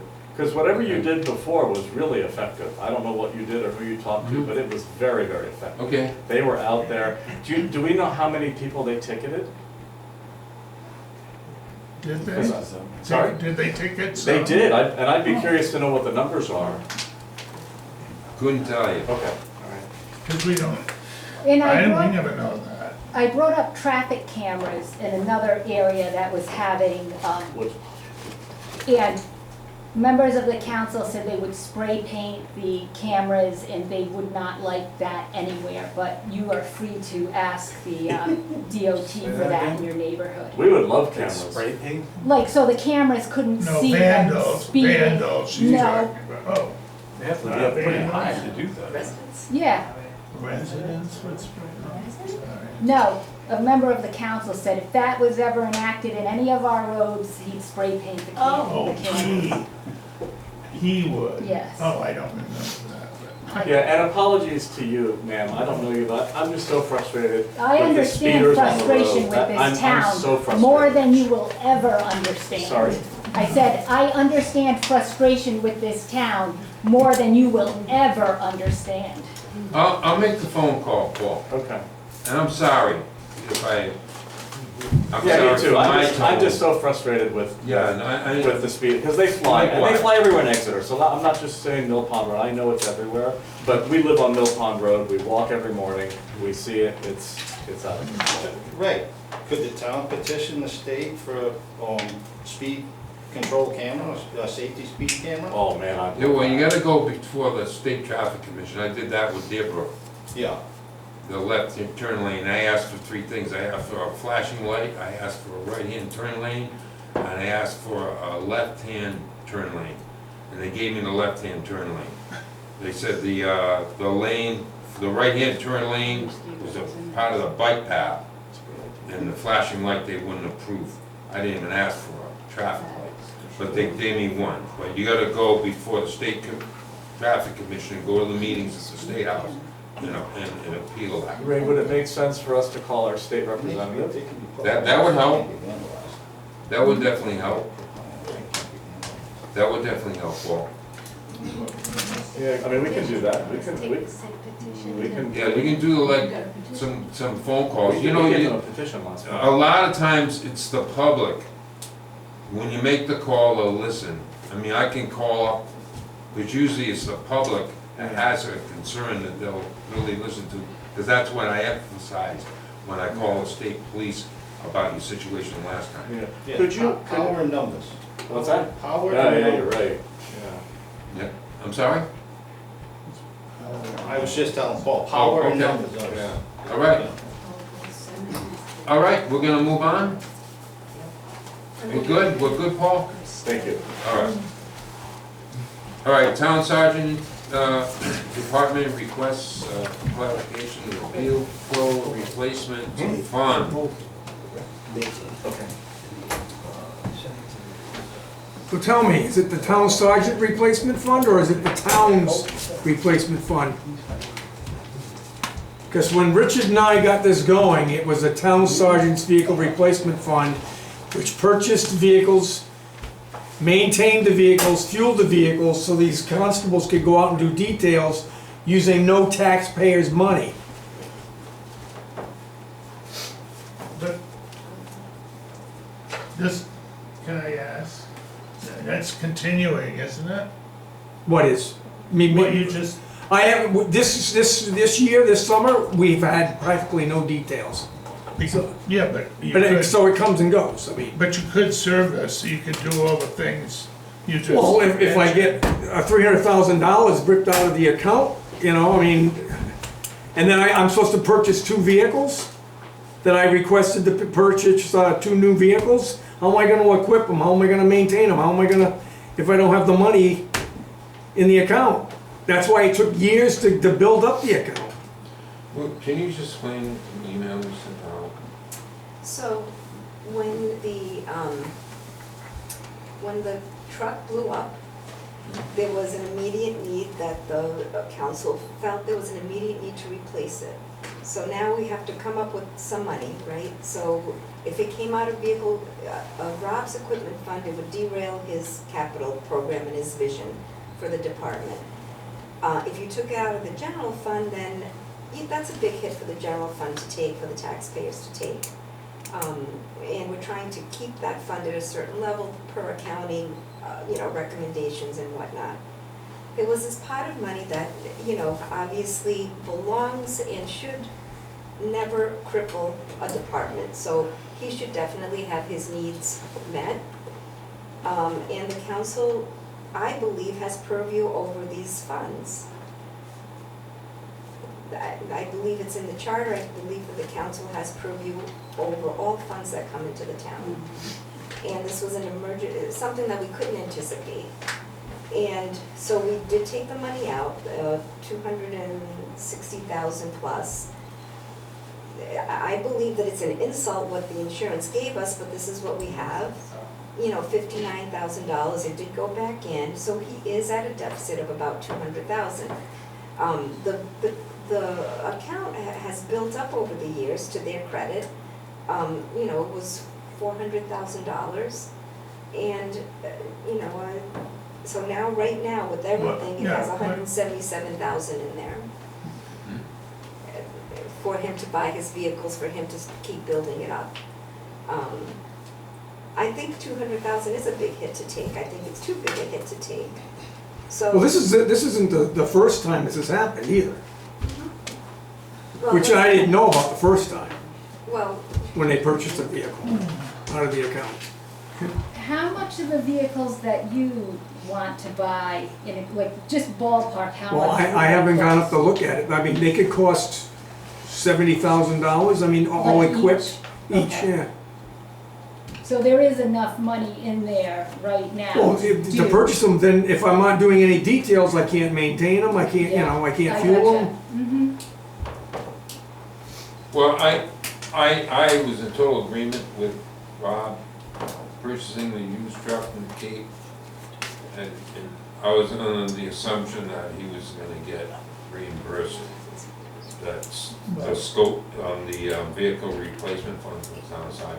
So- Reimbursed, I was under the impression of that, maybe I was wrong. I mean, you. Well, we thought more insurance. Yeah, we thought, Yeah. for sure thought more insurance would come in. Ridiculous. I mean, there is the discretionary fund. I don't know, it's a little bit early in the fiscal year, but certainly some money could be allocated to help replenish that fund, or some could come out of general fund, or whatever you decide. So you suggested wait until the end of the fiscal year, I believe? Well, it would be prudent to wait to see if anything else comes up that is stressing the finances of the town. And I think this is a little bit of I totally understand what you're saying and where you're coming from, Scope, but I think this conversation is premature when we don't have numbers, and we hope not to touch that again anymore. This was an extenuating circumstance, and bring this back up when we have some numbers and see how much, you obviously have records of how much maintenance and your costs and things for the cars over the years have cost you, so we could make sure you have that money in that account when it's needed. Does that make sense? Yeah, I mean, nobody wants to hurt Yeah. the department. I don't really think he's getting used. No. I don't want to anybody, I don't want that. They can just, for me, it's, Scope, what Maria recommended, would you be okay with that? What Or do you want recommendation? that I money mean, right away, or, I know it's a big expense, like I say, I was for Rob purchasing and that. no, I understand that. I mean, and I don't, I told Rob this too, I'm not bashing him, it's not against him or anything like that. It's just that I just want specification. Is this a town vehicle replacement fund, or is it the town sergeant's vehicle replacement fund? Because I'm at the point I don't even want to do it anymore. Let the state police do it. All right, but, so that's your only concern is what the clarification? Right, because again, you said this was an emergency circumstance but it's happened before. They How purchased long a was vehicle that? without us knowing about it, and then I got the director from the previous director laughed in my face. When did that happen? That was 2018. Yeah. You weren't sergeant then. No, I wasn't the sergeant then, but it still Okay, should. so, the clarification is here, for the people in here that don't know, they get the detail money and they put it in a fund, and without having to go to the taxpayers at the financial town meeting to ask for replacement vehicles or equipment, they already have it in their fund, they build it up. And I think you had, or somebody had told me that other police departments are not. West Greenwich found out that we were doing that, now they're doing the same thing. They charge for the vehicle, you know, I used to go into the general fund. Now they have a vehicle replacement fund where now West Greenwich is not asking the taxpayers for money to replace their vehicles either. And it's for the police department, not for the highway department or anyone like that. It's their replacement fund, because they're the guys that are out there doing the work, the details. Excuse me, isn't this something that you should get a good lawyer and to make out a proposition that would fit the town and you on the road, because this is a very, you could go out one day and not come back. So let's get a good, get a good lawyer, and let him figure it out for you. So for me, I think, thank you, sir. Maria, go ahead. Just, not, once again, don't want to take anything away from scope, don't want to take anything away from how hard they work or the purpose of the fund, but this discussion has been had over the years and with the auditors and even with scope. I mean, there are some towns who will say, they will put a cap on this fund such as this and say over, and maybe Ken can also, I don't know, maybe he knows also, and anything over a certain cap goes into the general fund, but we've never done that, and I don't want to. I mean, you know, he's worked for it. Yeah, I think the first question is who has purview over the funds? And then, you know, not that anybody, I don't want to, you know, I have to work with him. I have to live with him next door. I understand. And he's already, look, see? For me, I think it would be the town side, for me, for, Well, I don't know where the verbiage got changed, because when we were promoting this, it was the town sergeant's vehicle replacement fund. Pat's even saying yes, because I think she was there when we promoted this. And how it just turned into a vehicle replacement fund where anybody can purchase a vehicle for the town. I don't know where the verbiage was I lost. think it's a bucket of money that has never built up this high. I think that's the thing. If there was 100,000 in there, we wouldn't be able to touch it because, you know, you would need it. You would need it. It wouldn't fund, and I don't want to argue with you. I have enough problems. I don't want to argue here. Well, that's why I'm asking for clarification. It's not always a vehicle, your health too. so, for me, the clarification I would think would be the town sergeant's fund. That's what I feel. Because of you guys, you take that money from those details and you put it into a fund for the town for the purpose of, buying equipment or new vehicles or equipment added to the new vehicles. That's what I feel. I think we should leave it the way it is, not even the way it is, but the jurisdiction under the town sergeant. So you're saying the town council has zero say over that pot of money? Yeah. No, I don't. Yeah. I don't That's think just an opinion, because I know what they do, so. Yeah, well, I know what they We do all too, know. but I don't think that's, Because if, I don't wanna leave it open for another new council to come in and start taking money out. I don't think it's You know been what I mean? happening. That's what I'm saying, so now we're here tonight, but what's gonna happen in 5 years, you know? if it happened twice over the I know. course of this Sure, fund. but he was looking for clarification, so that's all. And not to prolong, because I want him to have what he needs. I like the cap idea, but I also think that it takes a village, you know that concept? And we've got maybe another department. I know, I think you needed, somebody needed a truck. Yeah. You switched, you traded, you know, it's like an so he needs money, but he doesn't need 400,000. I don't know, how much did you say was eventually? There was. There's 177,000. Right now, Yeah. but it used to be, and that's why that was the source of funds. But we can't rob it all, we can't take it all. I mean, I would even move tonight to take the difference between 177 and 200 out of discretionary, he's got 200,000. We decide, is he gonna let it keep building? But I do think it takes a village. So giving up total control over those funds worries me. And I know why it started. It started so that taxpayers didn't have to fund this. Well, they're not, and they haven't. And that's a great thing, because people keep saying to me, oh, how do you get those? And They ask me the same thing. Of course, and I tell them. well, because. And I think it's great. Yeah, of course, and they think it's great when I tell them. So I think it's a great idea, but I don't see a problem with capping and excess funds with a record. There's a record of how much extra money. But like I said, it takes a village. So And if SCOT doesn't want to go out and build that fund up anymore, so be it. But, Scott, when you said you didn't want to do the details, is it because of this?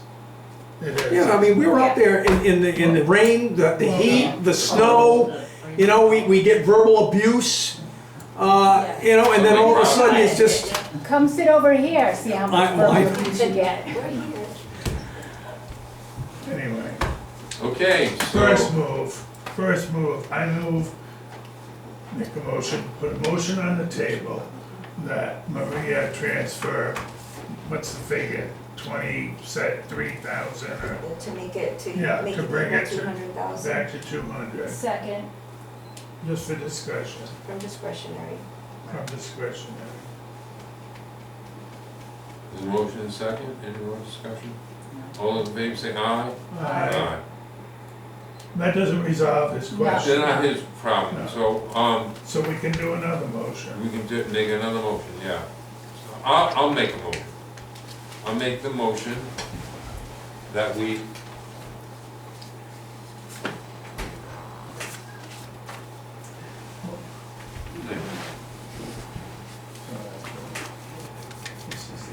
I make the motion that we clarify the vehicle replacement fund to be under the jurisdiction of the town side.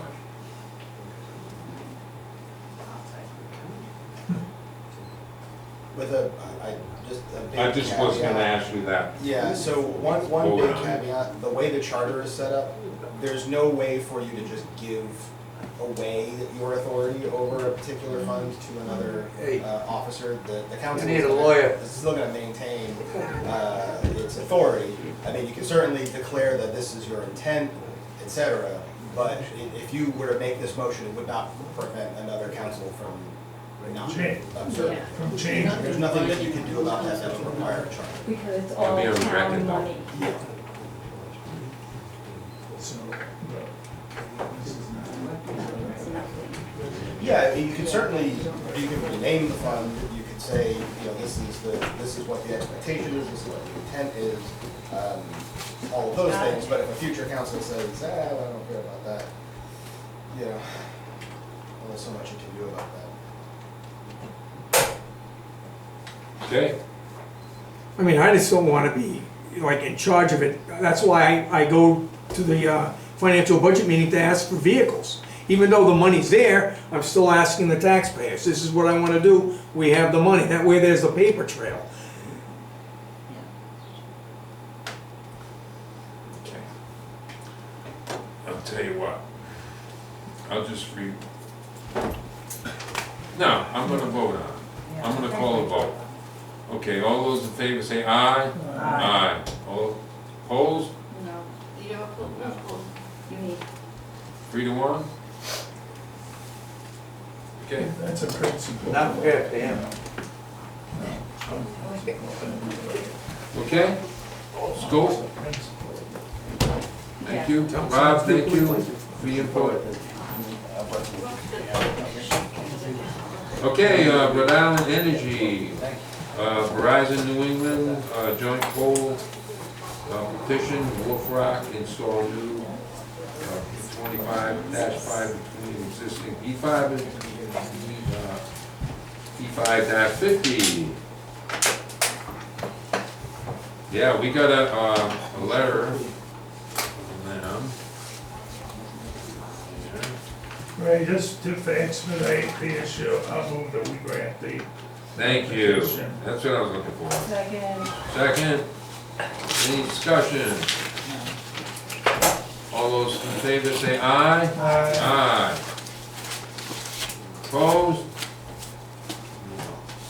Okay, here's another one, former town dump, 10 Rhode, current construction activity. I always thought that I know that was you, I always thought the old town dump was behind the transfer station. There There's was two. Oh, see, you're too young to know this. No, you haven't lived here long enough. Yeah. Yeah, the other side of Forest Hills. It's all right, the point is, Old. everything, batteries, oil, paint cans, everything went in it because the person that owned it, who happened to be married to my aunt, but that's not the point. He thought for $1, the town could use it because it was swamp, so please fill in my swamp. I didn't say tell him to do it, I just thought, hey, we got a place to dump. Like the Navy. But that was years ago. It's also why I've told people who wanted to buy in Forest Hills to make sure that they check the water. That's right. But I didn't have anything to do with that. So what are you proposing here? I'm not proposing, I didn't put this on the agenda. Somebody put it on because there's activity there. And I know zoning inspector David and I have talked about that.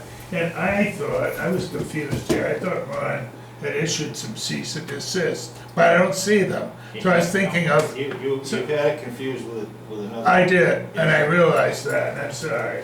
And I kept asking you why I didn't have a copy, because. That's why I didn't have it, because it wasn't. Right, but I think we should at least direct our officials, there's gravel being moved, there's excavation being done, there's no permit, and we have a gravel, whatever we call it, a gravel removal ordinance, anybody, something like that. So I think we need to put in writing a request to our building and zoning inspectors to investigate the activity at the former town dump on 10 Rhode Road. That's your motion. I think it was, yes, that's a I'll motion. second. Any discussion? That's clear, that what I'm asking. Okay, all in favor say aye. Aye. I know, I wasn't looking for an aye from you. Okay, Mitchell Billings, Town Clerk's Authority, proposed to exit the clerk's office to the public. Yeah, okay. Well, I think that's there because I asked that it be placed on the agenda. I do have a concern because when I handed Pat a piece of paper and asked to be placed on the agenda, Pat was, so I said, Pat, you don't like these? She said, no, it's fine. I said, will you put these on the agenda?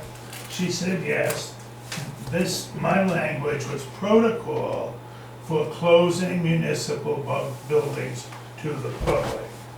Municipal buildings, not just this one, the garage, the library. Is there a protocol? And Ken, you and I talked about this, and I said to you, I think the result of this discussion should be that our town clerk has the authority, because she speaks with Rob, he left, who tells her that the situation is bad. So that's what I would have proposed, but I did not. I don't know why my request was changed. What are you doing? Yeah, I thought. He told me to do that. So I don't remember exactly what we were, we talked about making some amendments to the phrasing, but I don't believe that was part of what we talked about, but I don't know where that got mixed up on my end. The computer, I'll go I get believe it. it. Well, it's not a point, but there's a difference between what I asked for and what it says here. It's fine, this may be the end result. I just wondered why it was changed. That happened in another item as well. Because I got the email that said you guys had talked and he sent Well, me what needed to be on there. just so you know. Well, I know, but what was wrong with what I had? I didn't say anything, I left my one. Okay, all right, let's move on. Point made. Well, I just think that, because there was a question recently about a closure, some people said, I don't think the building should be closed. And that was over an issue here with regard to ethics training. So I think the question is, should the building be closed from time to time? And so then, should we give that authority to the town clerk? And if we do, what does that mean? I mean, if the building's closed, then she has the authority to close the building when she sees fit.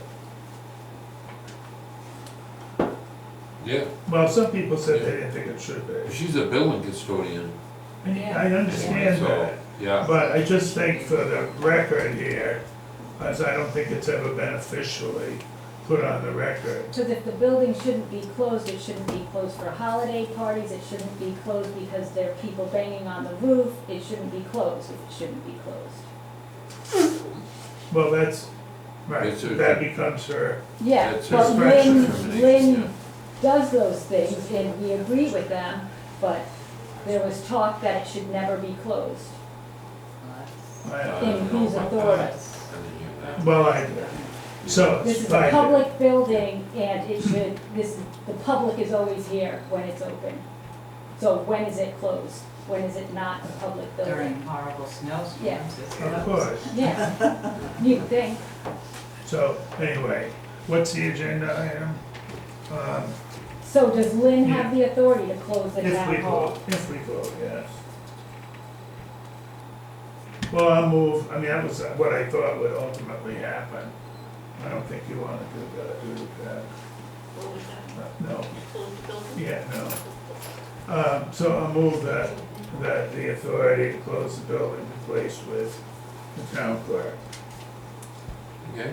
I second that with the caveat that I think she already has that power. She had to. Yeah, I think so. I don't know if it was official, but, Let's make that. and then if Put it she's on the closing Make it it, then official tonight. everybody should understand that she Okay. has the authority, and if you don't like it, maybe you should talk. I'll call the vote. I think Okay, all in favor, say aye. Aye. Aye, opposed?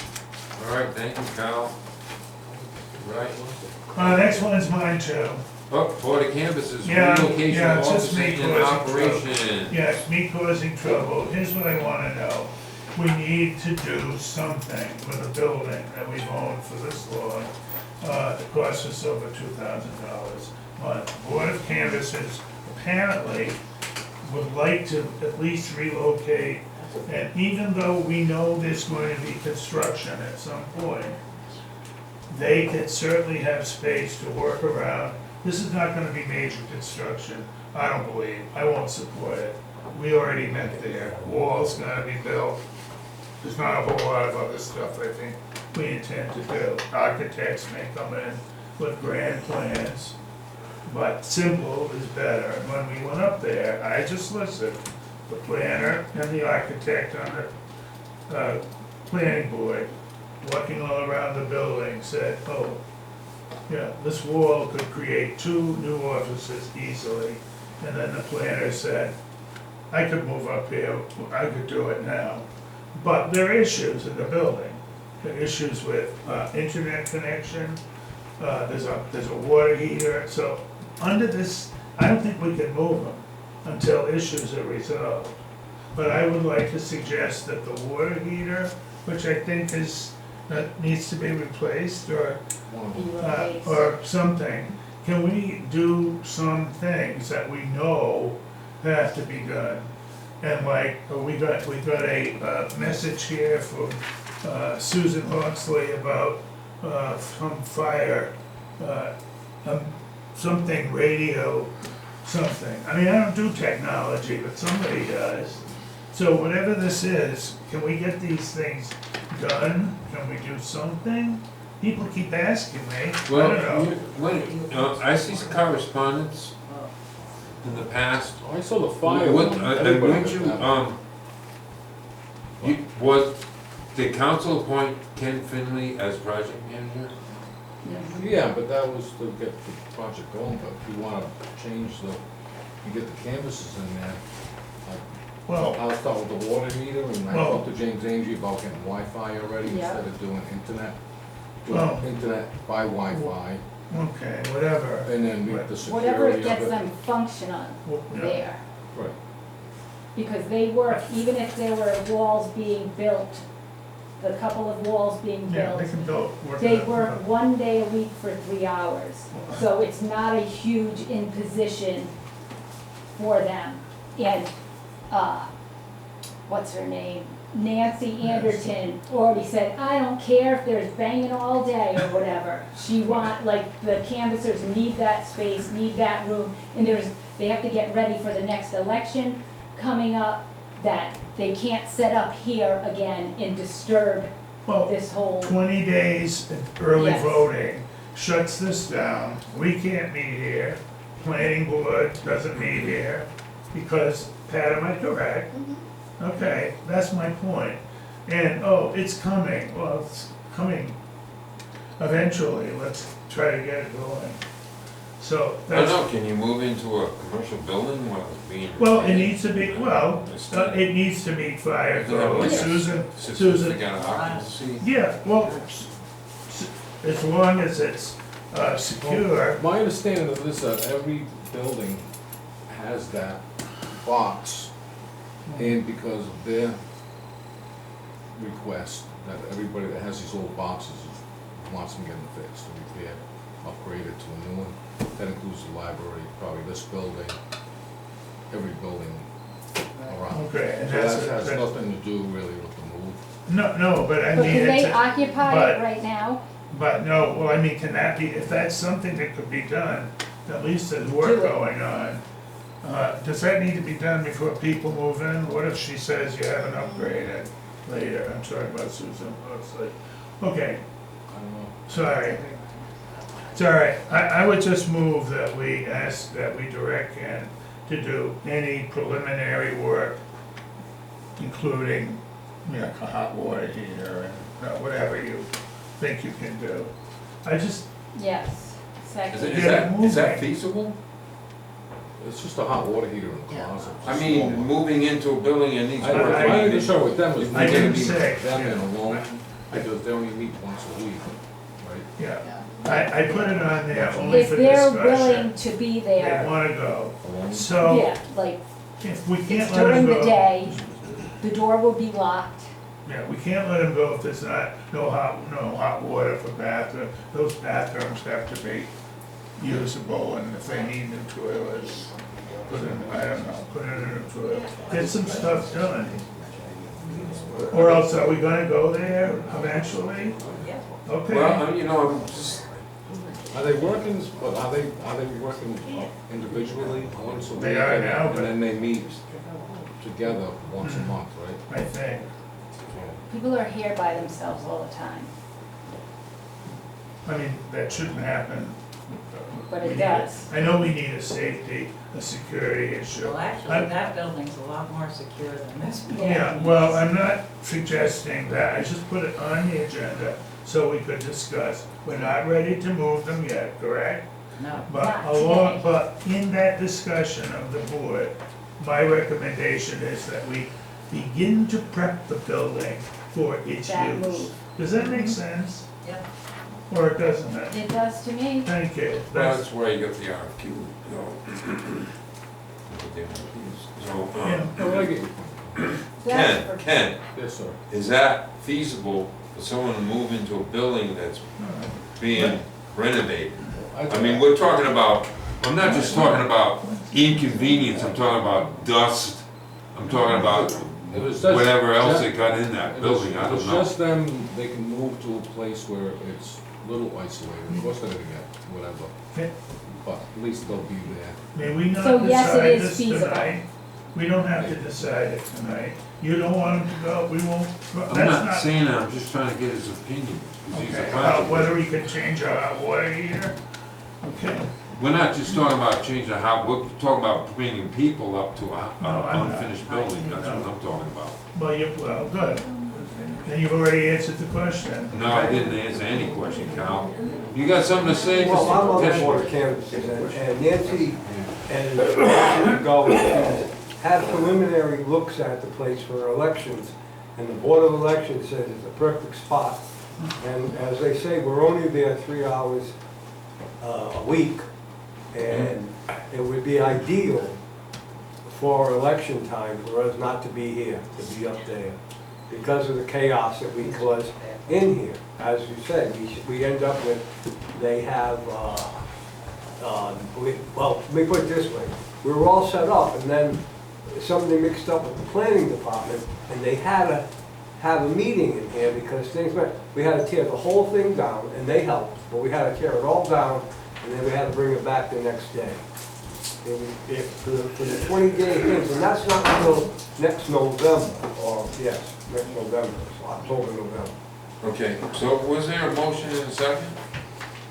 I believe so. Okay, I'm gonna call a vote. All those in favor say aye? Aye. Aye. Thank you, Cal. No problem. All right, town administrator, discuss possible action. The way I placed that item, yeah, I didn't say possible action, but just the word town administrator, because the beginning of our agenda always says discussion, possible action. It covers everything, well, subject to review, consideration, discussion, and/or possible action. This appears that we are doing some kind of action. We might not do any action tonight, but should we consider, there's never been any discussion amongst the council.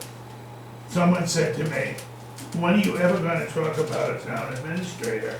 My flip answer, which was, I didn't mean it to be, I said, when we find them an office space. But, you see, my thought is, if we move some people out, something out, there might be room, or there might be room somewhere. We don't have to do that now. I'm asking you to decide, should we discuss it? I don't know, I'll move for now, right now.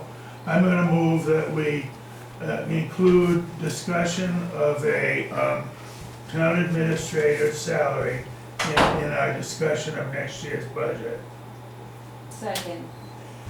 Okay. Any more discussion? All those in favor say aye? Aye. Opposed? All right, thank you, Cal. All right, unfinished business, fire, Barry, can we back up a minute? I'm sorry? I just got a question.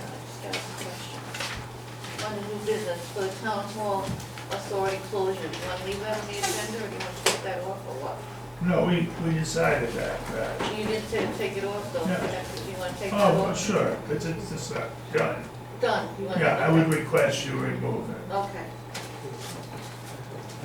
Okay, unfinished business, fire, remediation status, 710 Rhode Road.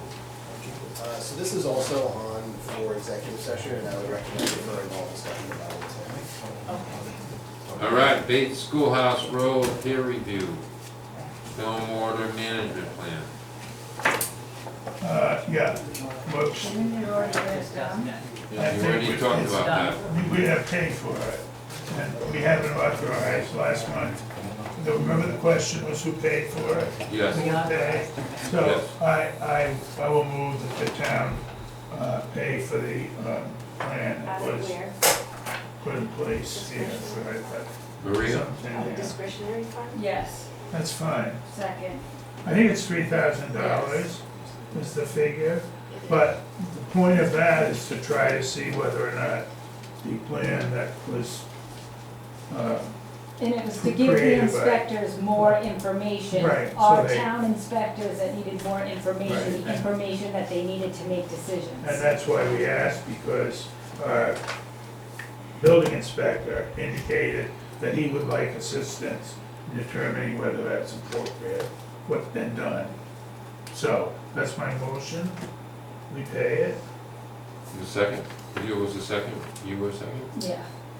Okay, I'll Yeah, call a I thought vote. we were paying, we voted on that last.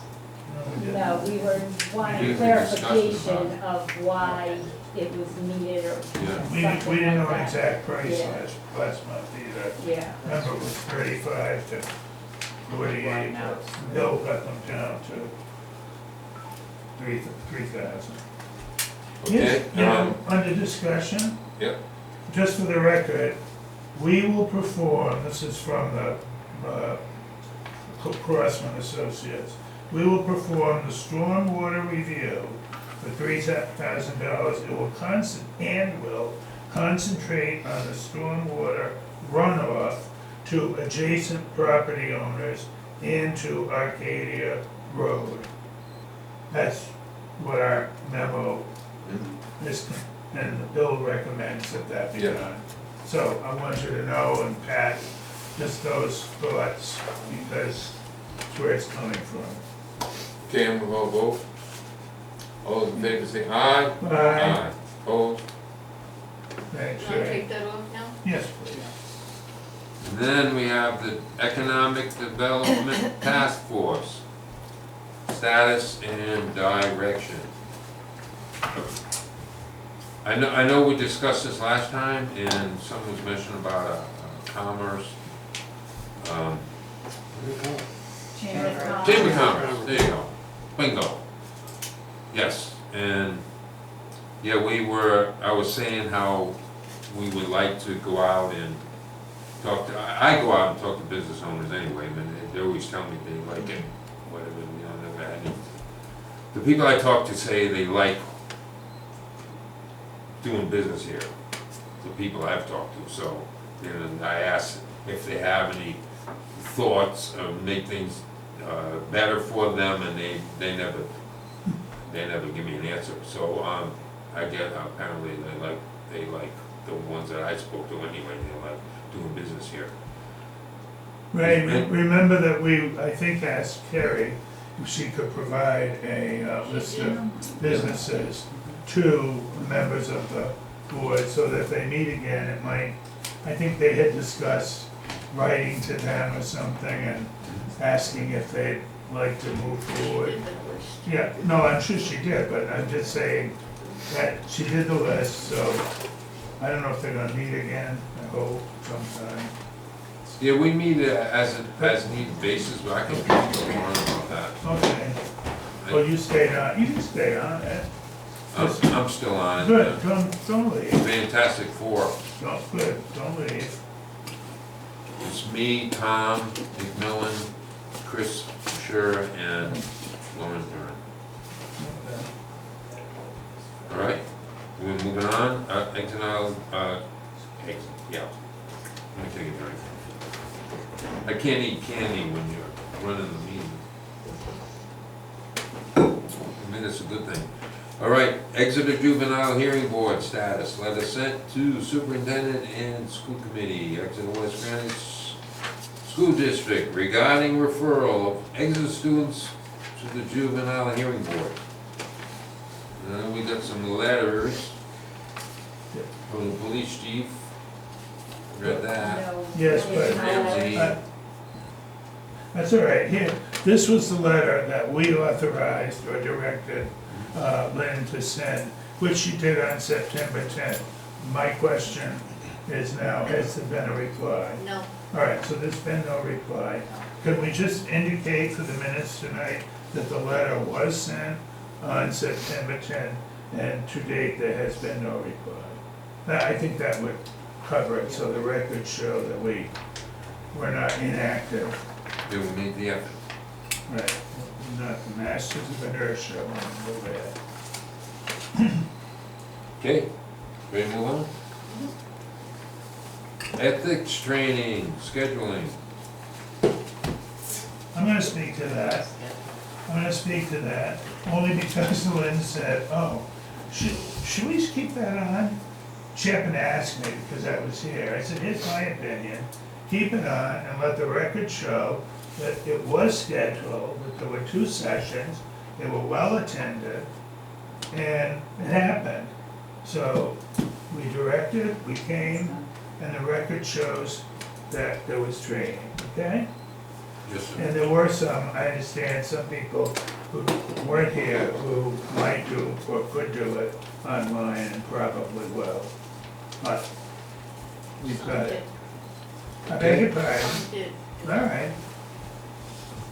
I'll leave that on, I'll take it over. No, it can come off, but for the record, I just wanted it to show that the two scheduled sessions and well attended, I say well attended, people came, they responded better than they had in the past. Okay. So, Because Olivia said make it mandatory, right? go. I'm a huge ethics violator. Yeah, wow, no candy for you. Yeah. All right. Now, come on, let's go on and hear about our new signs. Okay, yeah, the signage. You saw the quotes, I suspected there wasn't a printout provided to you in color. Of course, it's pretty significant on the nicer sign, Yeah. yeah.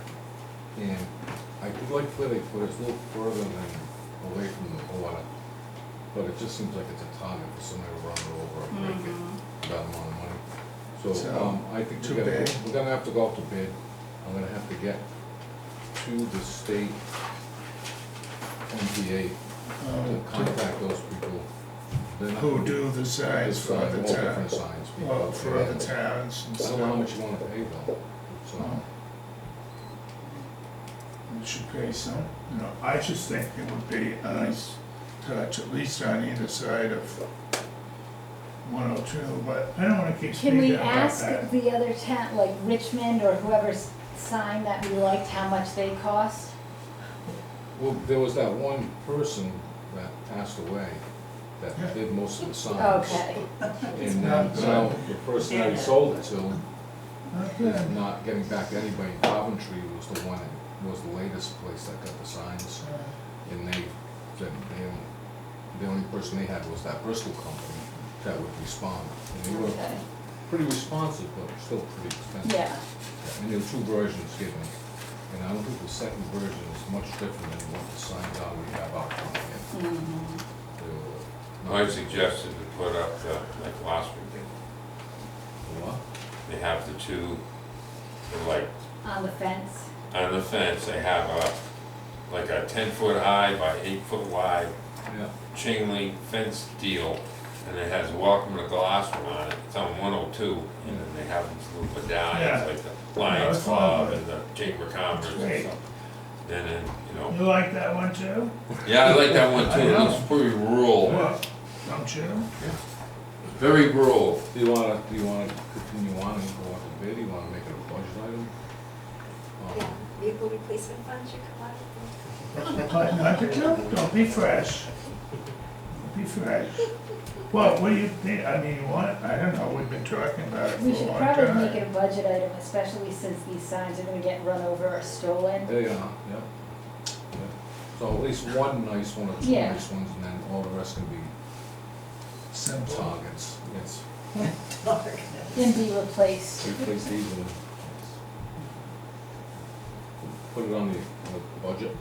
Put it in the budget. All right, we're moving on. We can move on. Right? No need vote on that? For the status of the Rhode Island 250 Commission, Exeter Historical Preservation Commission. Man, I'm running out of gas here, you know. Yeah. It's too late, but just for the record, there are activities that are going on, we call it a, Exeter and West Yeah. Greenwich, together. their 250th commissions, they did a Yes. combined scavenger hunt. They're going to do other combined fun stuff for the 250th Yeah, celebration. they've been working. Then they got the They're hats putting too. signs Yes. all over town. They got the baseball caps. Yeah. You can purchase them over here. This one, if you like. Okay, we're on communications. I move forward. I pulled four. It was from the town of Westerly, a resolution preserving the name of Victory Day. They were gonna try, people are trying to change it to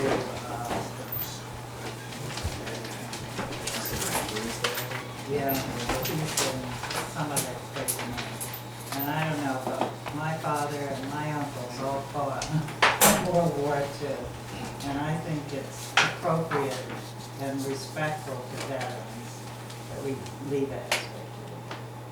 And so I would like for us to do a resolution You know, like this. the VJ Day was victory over Japan, and then we have a lot of Navy people that fought and that live in Rhode Island, that came to Rhode Island and stayed here. So, yeah, I agree with Diane, being in the military for a while, so, I think, yeah, I. Work up a resolution and put it back. Go Put ahead. it on the agenda. Diane. Can Oh. we put it on the agenda? Oh, that's right, because it wasn't on there, okay. It wasn't on the No, put it on next month. Next month, thank you. Who else? I did. You did? And it was only a report. I hope you took a minute to look at a job for, they're up, rerunning. I only know what I read here. I have not talked to people. They didn't This was close a it great down. report. I'm sorry. Remember they talked about closing it Oh, they down? were, yeah. I just had a call this week, asking me if they were still operating, and I said, as far as I know, and then this game. So if you haven't read it, it's good. It's very encouraging, and if it weren't so late, I would love to highlight it, but it's late. But please, make a note that Job, would you please, under the notes that Job Corps is up and running and resuming its, rank number 17 out of 150, I forgot I just put it away, but they're ranked number 17. Yeah, among all those, all of them in the country. So they're not one that's going to be shut down, but they. I see the Job Corps kids going eggs and. Well, they are. They speak here in the report about how they have a lot of vacancies. Anybody wants to go do some work, teaching or anything at Job Corps, it's a good program, in my opinion. It is, my niece graduated from Job Corps. Okay, I'm gonna make a motion to take a 5-minute recess.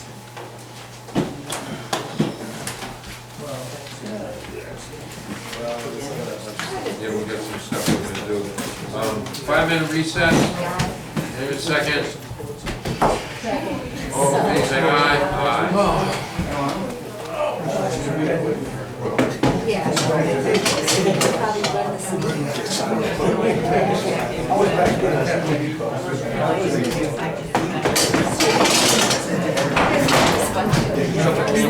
the